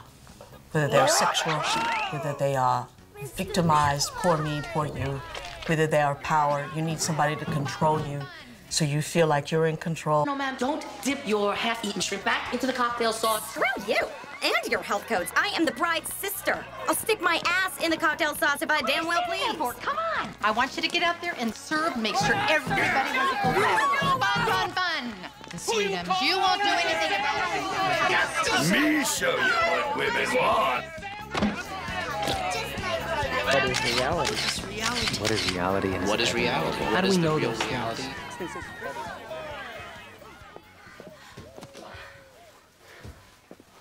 They have taken laboratory animals and they've hooked up electrodes in certain parts of their brain that produce those neuropeptides.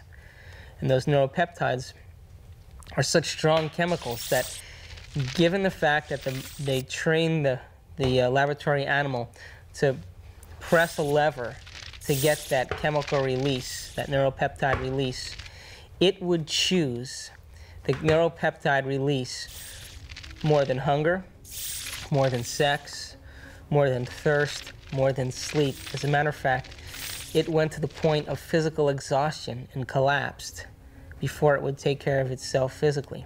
And that's really what stress does to our body. We become so addicted to the stress in our lives that we can't quit our job, even though it doesn't serve us. We can't leave our relationship because it doesn't serve us. We can't make choices because the stimulus and the responses produce the chemistry that clouds our choices, and we're no different than the dog who lacks its ability to make choices because of its smaller frontal lobe. So how can anyone really say they're in love with a specific person, for example? They're only in love with the anticipation of the emotions they're addicted to. Because the same person could fall out of favor the next week by not complying. Josh! Oh!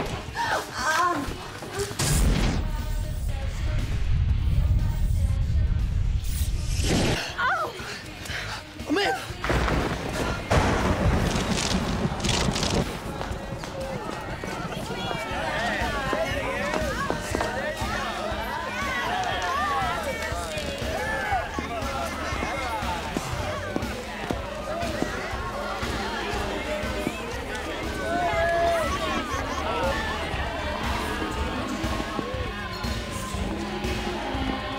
How can you not freaking sing? No. You got the punchline wrong. It's a photographer's joke. Go on about your music?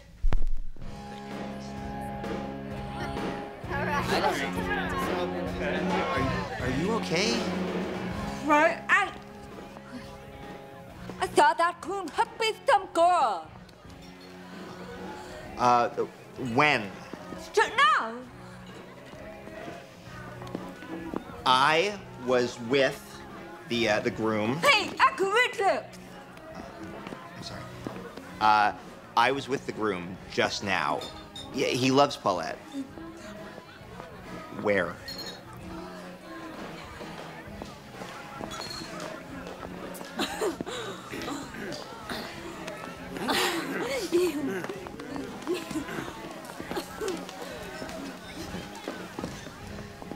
Polacks, they all look the same in a tux. Everybody secretly is an adventurer. Everybody loves the adventure. It's just taking that first step.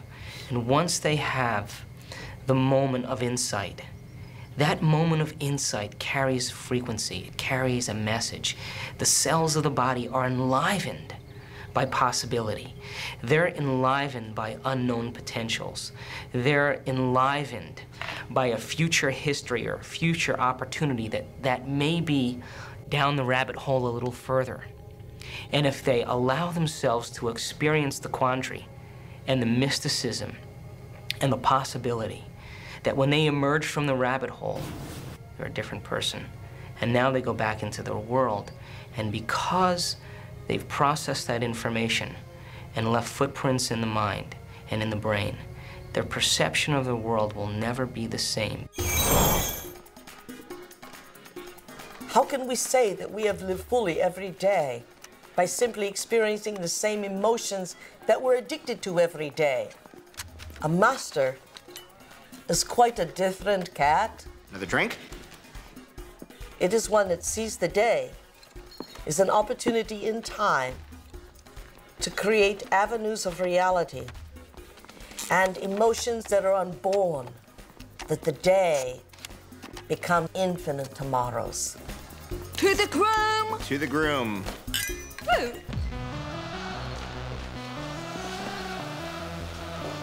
What's up, guys? What's up, man? Hello. What do we need? Some boxes. Put out. Yeah, baby. Yes, it's a psychosomatic network, and yes, some of us, you know, particularly adolescent boys are, you know, under the control of lower centers.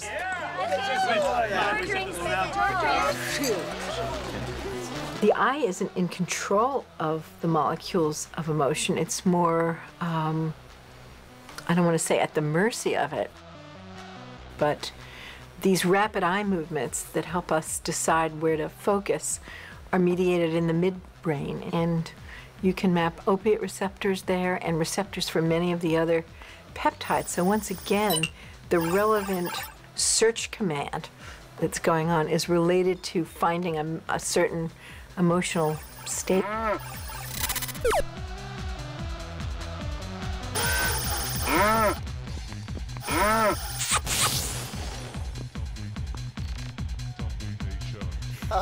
Oh gosh.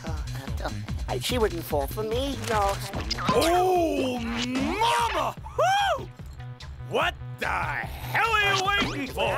Come on, you little pussies! Jeez, I can't believe you guys! What are you? Ooh, come on, just get the hell out of the way! Hi there, honey! Come on, baby, you know you want it. Oh, don't give me that look.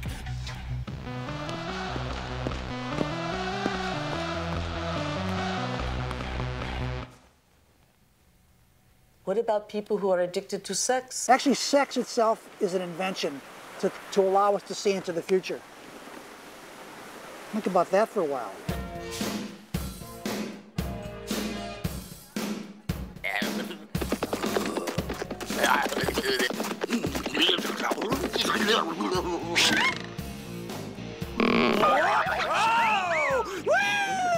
Hello there, big boy.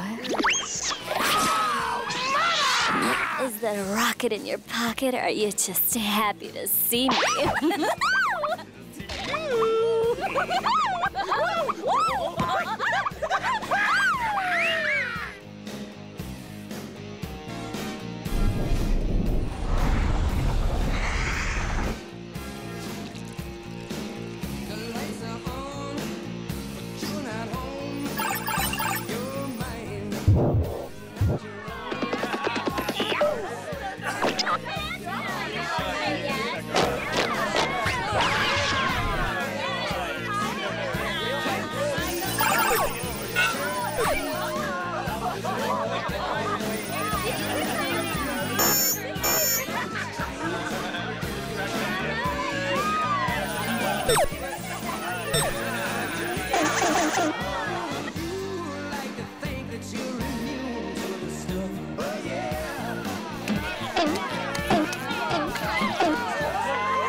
I want to hear some polka music, okay? These people want to hear some polka music. You can't have a Polish wedding without polka music!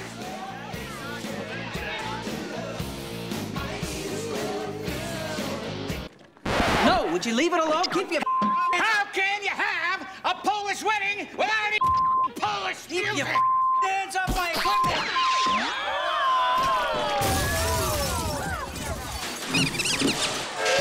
It ain't a Polish wedding without a polka!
Our mind literally creates our body. But it all starts in the cell. And who gives the cells the order? The orders come from the neural net in our brain, which are based on the experiences and information that we've logged in there. And we use a certain box of solutions to our life that causes chemistry to take place. So in order for us to change the chemistry, we would literally have to change the neural net, which means we'd have to change our identity, which means we'd have to change our attitude, or change the way in which we interact with our environment. And every time we keep being the same person and keep experiencing the same attitudes, all we're doing is reinforcing ourselves as our identity. I once did a little gig in a woman's prison they're all heroin addicts, and by teaching them that they have receptors for the heroin, and that the more heroin that they take, their ability to make their own internal endorphins, their own internal heroin, basically starts to decline. And then the receptors start to become subsensitive, or there's actually less of them. So there's these actual changes, and then this new information about how less brain cells are being made, so that people get kind of, in all addictions, they get stuck in old patterns. The person's mental life becomes dominated by pain, such that everything that they perceive is colored by the pain. And sometimes every way that they react and everything that they do becomes all about their pain. One of the things about receptors is they change in their sensitivity. If a given receptor for a given drug or internal juice is being bombarded for a long time at a high intensity, it will literally shrink up. There will be less of them, or it will be hooked up in such a way that it is desensitized or downregulated. So the same amount of drug or internal juice will elicit a much smaller response.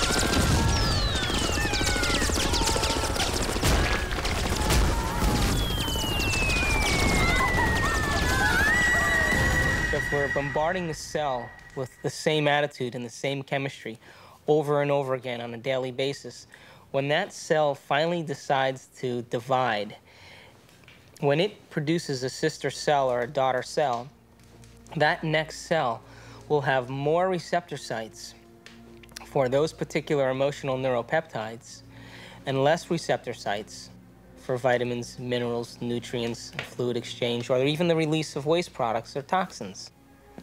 Now, all aging is a result of improper protein production. What happens when we age? Our skin loses elasticity. Well, elastin is a protein. What happens to our enzymes? We don't digest as well. What happens to our synovial fluid? Those are proteins. They become brittle and stiff. What happens to our bones? They become thin. So all aging is a result of improper protein production. So then the question arises, does it really matter what we eat? And does nutrition really have an effect if the cell doesn't even have the receptor sites after 20 years of emotional abuse to even receive or let in the nutrients that are necessary for its health?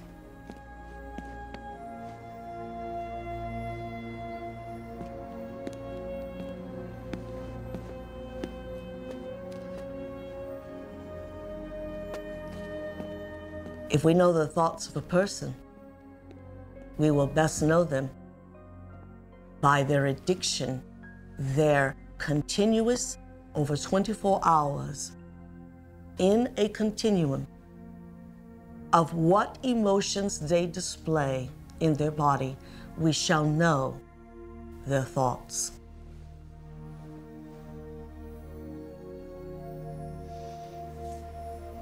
I hate you.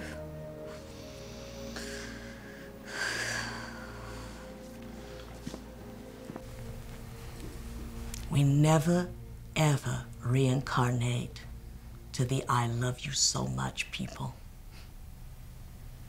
We always reincarnate to the situations of why we hate ourselves.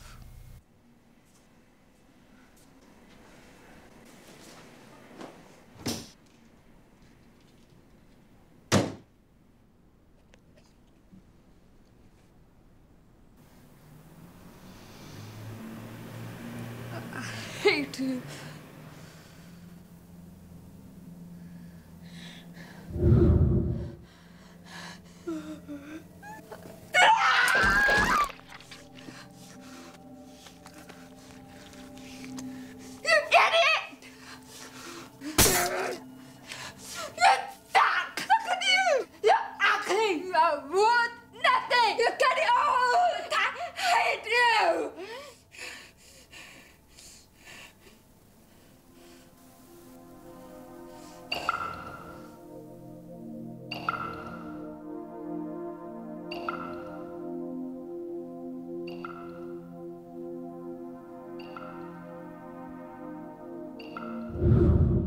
It makes you wonder, doesn't it? If thoughts can do that to water, imagine what our thoughts can do to us.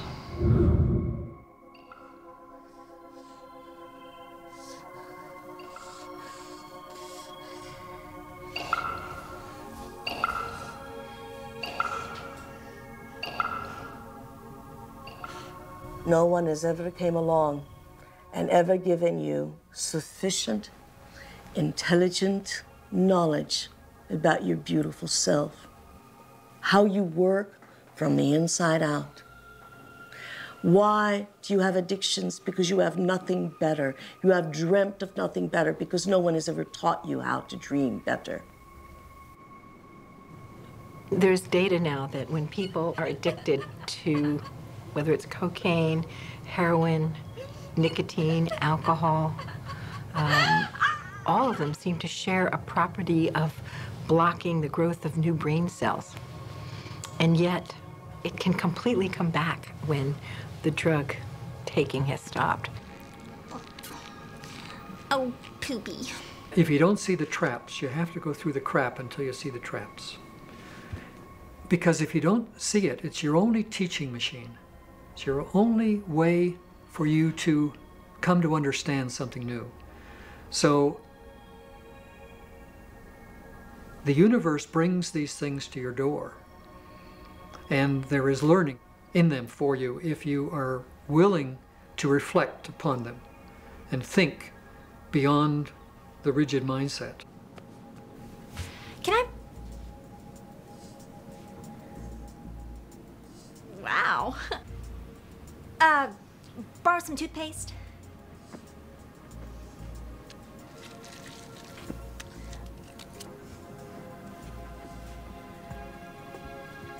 Thanks.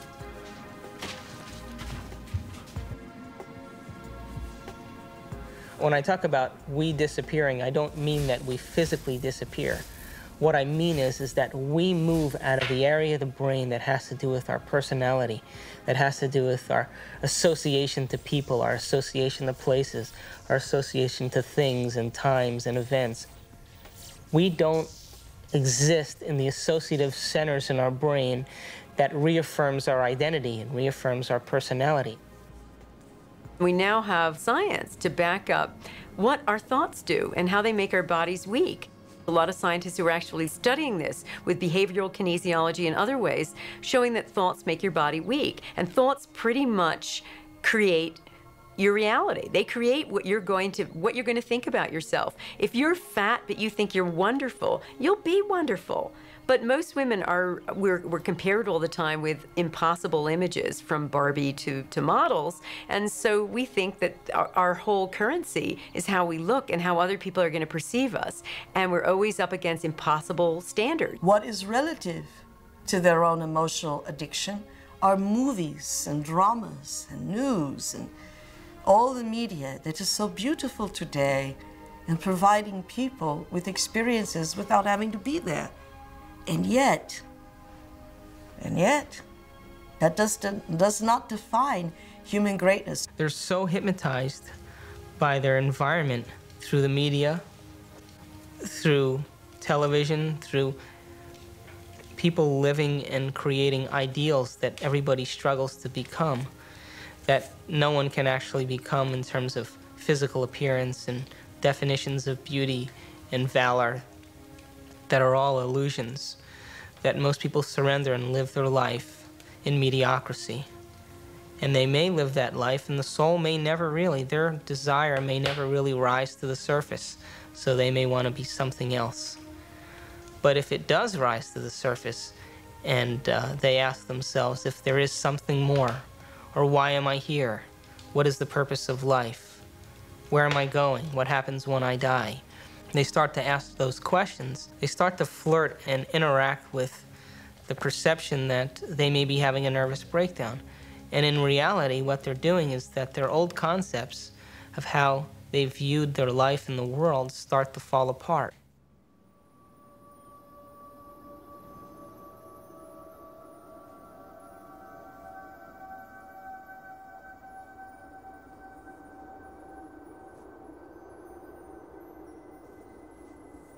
That's why very few people make this journey, because it's deeply unsettling.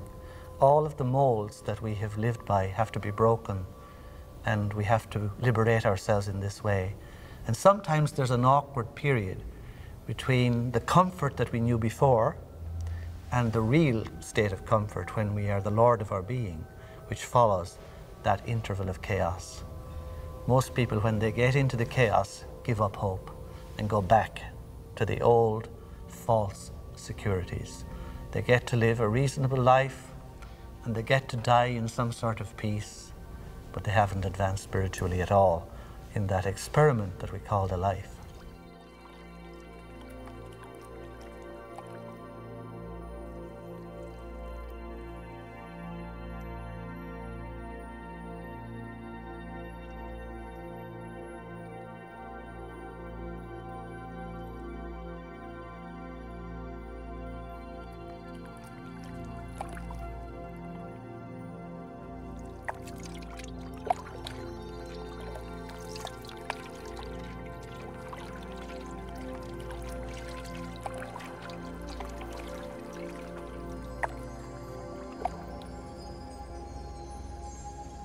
We're in completely new territory in our brain. And because we're in completely new territory, we're rewiring the brain, literally reconnecting to a new concept. Then ultimately, it changes us from the inside out. If I change my mind, will I change my choices? If I change my choices, will my life change? Why can't I change? What am I addicted to? What will I lose that I'm chemically attached to? And what person, place, thing, time, or event that I'm chemically attached to that I don't want to lose because I may have to experience the chemical withdrawal from that. Hence the human drama.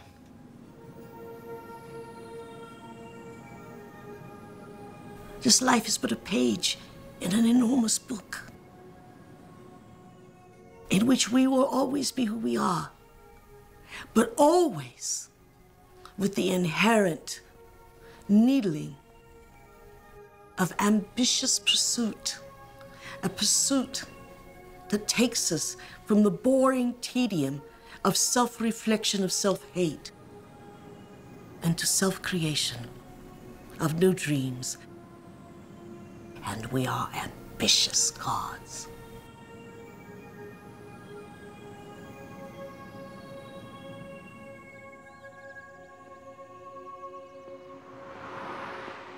It's the only planet in the Milky Way that has habitation that is steeped in enormous subjugation of religion. You know why that is? Is because people have set up right and wrong. I did say there is no right and wrong. Does that mean that it's a free-for-all? Absolutely not. I mean, the problem that I have with right and wrong in those categories is not that I want a free-for-all, but that right and wrong doesn't go nearly far enough. They have never sinned. They have never wronged. Wronged, yes, in moral confrontations with society, but that's their adversity. That's why they're here, to wrong, to learn, to search, and use the wisdom of that to create yet greater dreams. There's nobody keeping records up there. The records are here, and I'm going to have to deal with them. That's far more painful than a record-keeping God up in the skies. So anyone who's setting out on the path of enlightenment will be absolutely impeccable in everything that they do. Is it because of fear of damnation? No. Or of the punishment of God, or because I have sinned and haven't got forgiveness? No, no, no. I mean, these are all excuses that keeps us away from the real problem. The really enlightened person will see every action has a reaction with which I must deal. And if I'm wise, I'm not going to do stuff that will cause me to have to face it and resolve it and balance it in my soul later. That's the real criterion. That God, or the fundamental level of reality, depending on what people describe, it really, I mean, theoretically, it should be everywhere.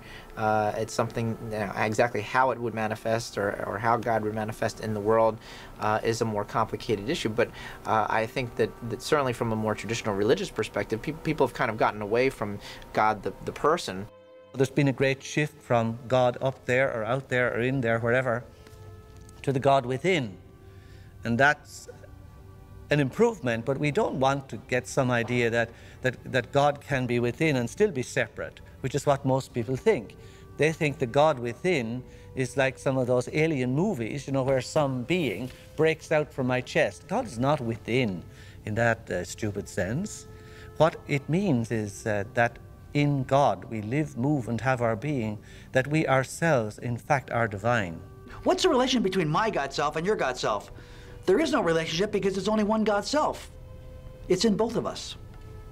All people are divine people. Is it not ironic that all would say that this is the voice of the devil, or that this is heresy?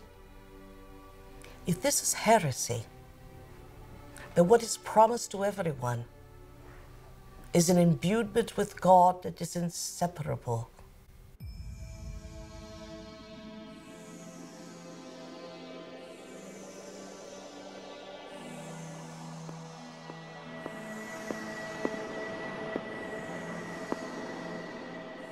Knowledge allows the brain to begin to become wired, and we will begin to see what has always existed, but because we live in those routine automatic programs, we're unable to see because we're processing mind from the familiar. To learn knowledge means we're learning new things. And to learn new things means we're gathering information and creating the circuitry now to begin to develop the sensitivity, to begin to see things for the first time. There is enormous potential to change the kind of behaviors and characteristic patterns that we've fallen into. In fact, if you've listened and have remembered anything that I've said, your physiology is different than it was before that. That is something that Eric Kandel, the recent winner of the Nobel Prize in Medicine and Science, said very eloquently at a talk, that basically memory has been encoded, your genetic structure has changed, and while we previously would talk about the nervous system as this very rigid thing that didn't have much capacity for change, we now know that on many levels that isn't true. And actually there's a tremendous amount of plasticity, which basically means ability to change within the nervous system. And if you look at the structure of the human brain in detail, you see that it's specifically designed, it's carefully engineered to experience the unified field, to experience the unity of life. We're all connected. I mean, I think the most fundamental thing is we're all connected by an energy field. We swim in a sea of light, basically, which is the zero-point field. And I say, first of all, you get away from the whole idea of separateness, because separateness is the biggest problem of the world now. You take this notion of an entangled universe and you apply it to human experience. because human experience is part of the universe as well. And then you say, well, let's assume that experience is entangled, then how would it manifest? And we can start going through ways in which it could manifest. If there's a connection with another mind, we call it telepathy. If there's a connection to some other object somewhere else, we'd call it clairvoyance. If there's a connection that happens to transcend time, we'd call it precognition. If there's a connection in which my intention is expressed out in the world some way, we might call it psychokinesis or distant healing or something of that sort. So you can go through a list of perhaps 12 kinds of psychic experience that have gotten labels over the years, like telepathy, but this is really just the tip of the iceberg. People ask, why are you so interested in the Planck scale, the very ultimately tiny in terms of spirituality? Because obviously spirituality is out there, it's everywhere. And the answer is that yes, the Planck scale is the ultimately small, but it's also everywhere. Wherever you go, there it is. And because it's holographic, it repeats at different scales, like fractals, throughout the universe. I would say that what quantum physics is to the 20th century, whatever is going to be the new bridging of science and spirituality, that will be to the 21st century. We are all creating the future. We are all creating what is outside of us. None of us are innocent in that regard. If there's something out there we don't like, we can't really turn our backs on it because we're co-creators somehow or other. And we have to do the right things to try to get the future that is best for all of us. We have talked so far about the freedom of our own personal life and quantum physics, that we are freeing and freeing and freeing our reality to ultimate realities. Yes, of course they exist. But after we have accomplished them, what then? What next? When do we make the shift from me to one? When are we the subconscious mind? When are we the knowledge of the one, transpersonal self? When you start to realize what your true nature is, there is no question, there is no answer anymore. And there is just sudden realization. Now you come back from the rabbit hole and you start to perform in this world of illusion and wonder and magic with that understanding that you're never going to die and you were never born. Choice by consciousness out of these possible events, the actual event of experience comes in. And so for the first time, science encounters free will. Consciousness is free because there is no mathematical description of the subject. Only objects can be described mathematically, and only to the extent that there are possibilities. The question still remains paramount: who is the chooser? Are all realities existing simultaneously? Is there a possibility that all potentials exist side by side?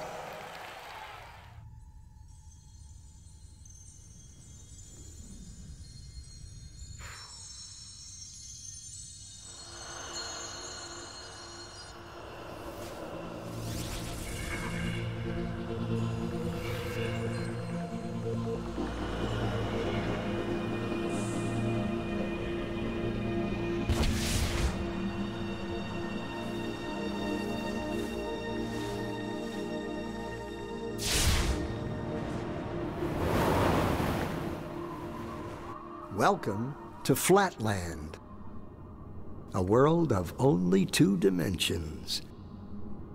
Only forwards and backwards, left and right. In this world, there is no up and no down. So I said to Ray, where's Dottie? He said, well, she's out in line. I said, Where's that from? What the bleep is that thing? Huh? In this world, the 2-dimensional beings that live here have no concept of 3-dimensional objects. These 2-dimensional flatlanders have no understanding of cubes, spheres, tetrahedrons, or yours truly. From their 2D perspective, my 3D finger looks something like this. What the planet is that?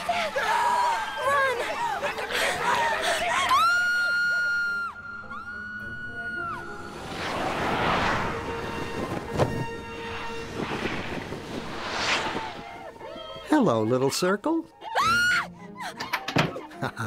Fear of the unknown. Or should I say, not yet known. It's a puzzle. If we see only what we know, how does anyone ever see anything new? The unknown. How do we ever get out of our box? Hello, little circle. Don't be afraid. Who said that? Where are you?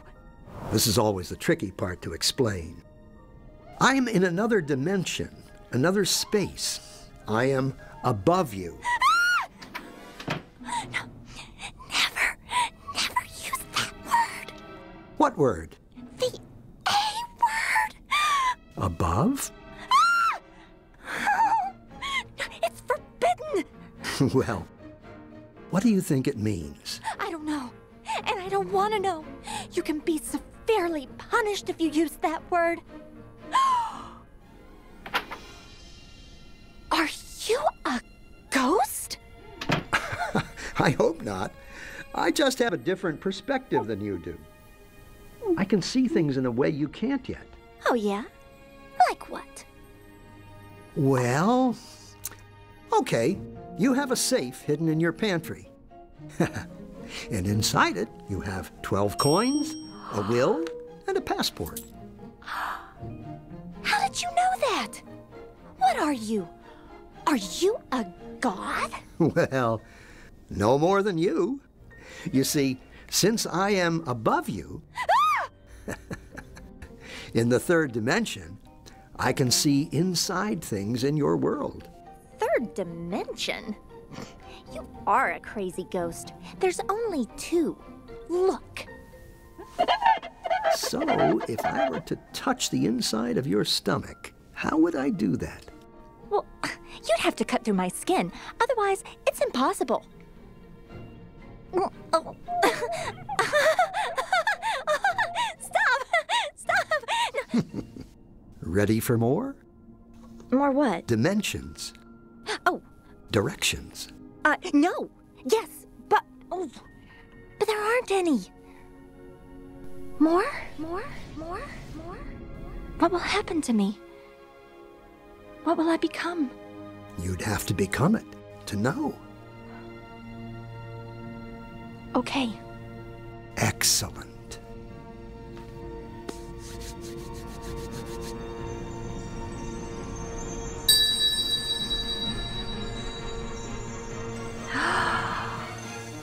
Oh, I never knew.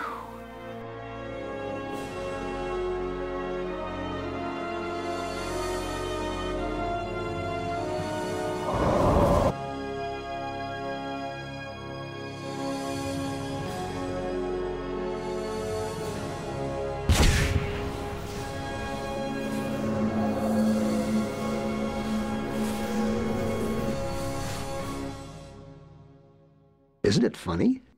That which we are most afraid of is what thrills us the most.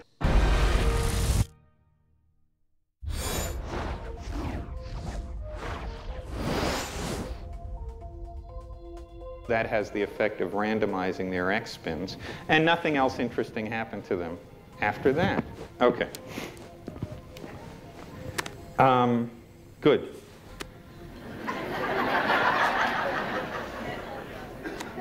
It's an easy way to get a laugh here. So you can't ask them their opinion, because you know what they're going to tell you.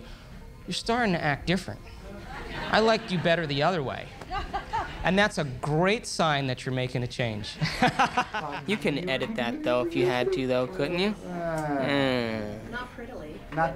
Yeah. He edited out the fire. Who can do the Heimlich? Okay, are we rolling?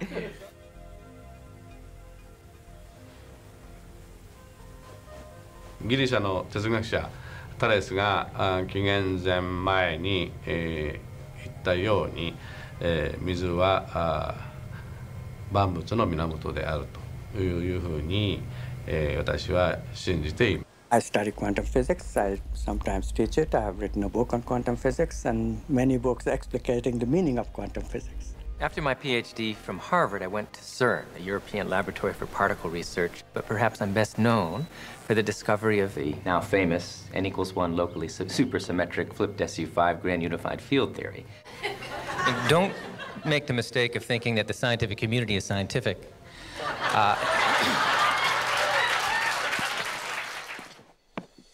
2 points. First of all, I want to thank David for healthy skepticism is important, and extraordinary claims require extraordinary proof. Now, the problem is that people defending the conventional approach to consciousness, brain equals mind equals computer, behave as if they've got proof and we don't. And they got, okay, pardon my... Which formed the neural nets in the first place, which is what? The mind. What's the mind? The mind, thank you. This is called divine intervention. From above.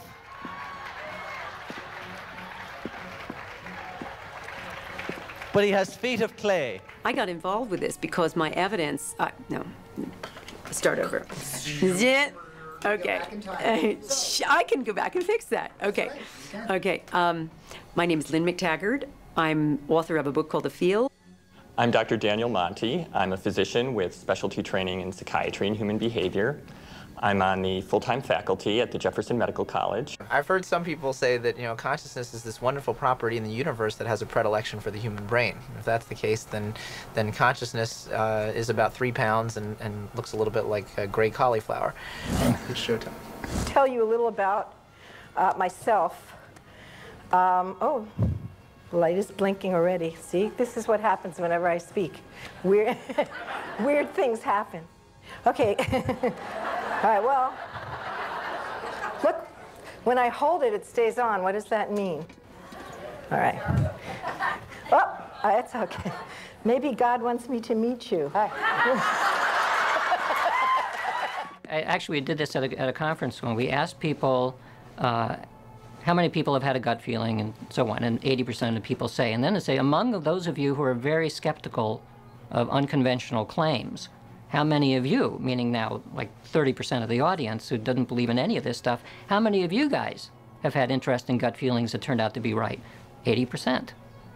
So when people are skeptical about unusual things, it's completely understandable because there's all kinds of nonsense out there. But when you bring those phenomena into the lab and you exclude all of the ordinary ways of understanding them, it turns out that they do have a psychic component. Here we are actually filming great thinkers. Everyone in this room is a great thinker. Now that we got them thinking, that's always a trick, isn't it? You probably have more to say about this. No. Sorry about that. Multiple personality disorder have to say about the seat of consciousness. And the second one is, what made you want to become a physicist at the age of 50? Okay, well, I guess multiple personality disorder. I actually wanted to become a physicist as young as the age of 4, believe it or not. As we become more and more inner self-managed, okay, we will manifest the qualities of these deeper levels down the rabbit hole. And so we become a Qigong master, where we can influence things from thousands of miles away. So if we begin to look at all that, it seems to me the only way out that I can understand is there is an intelligent presence. There is a kind of a one-mindedness that I call it, or God, if you want to call it that. Ponder that for a while.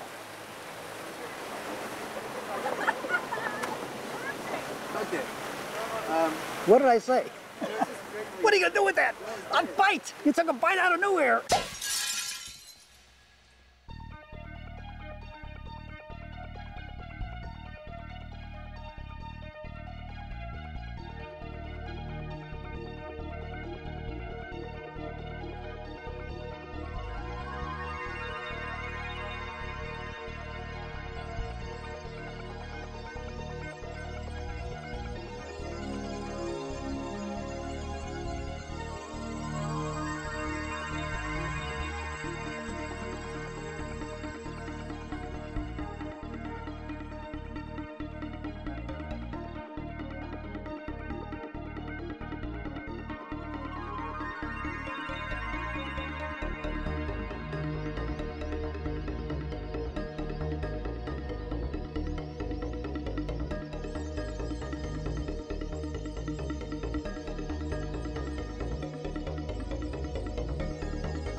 Okay, that's good.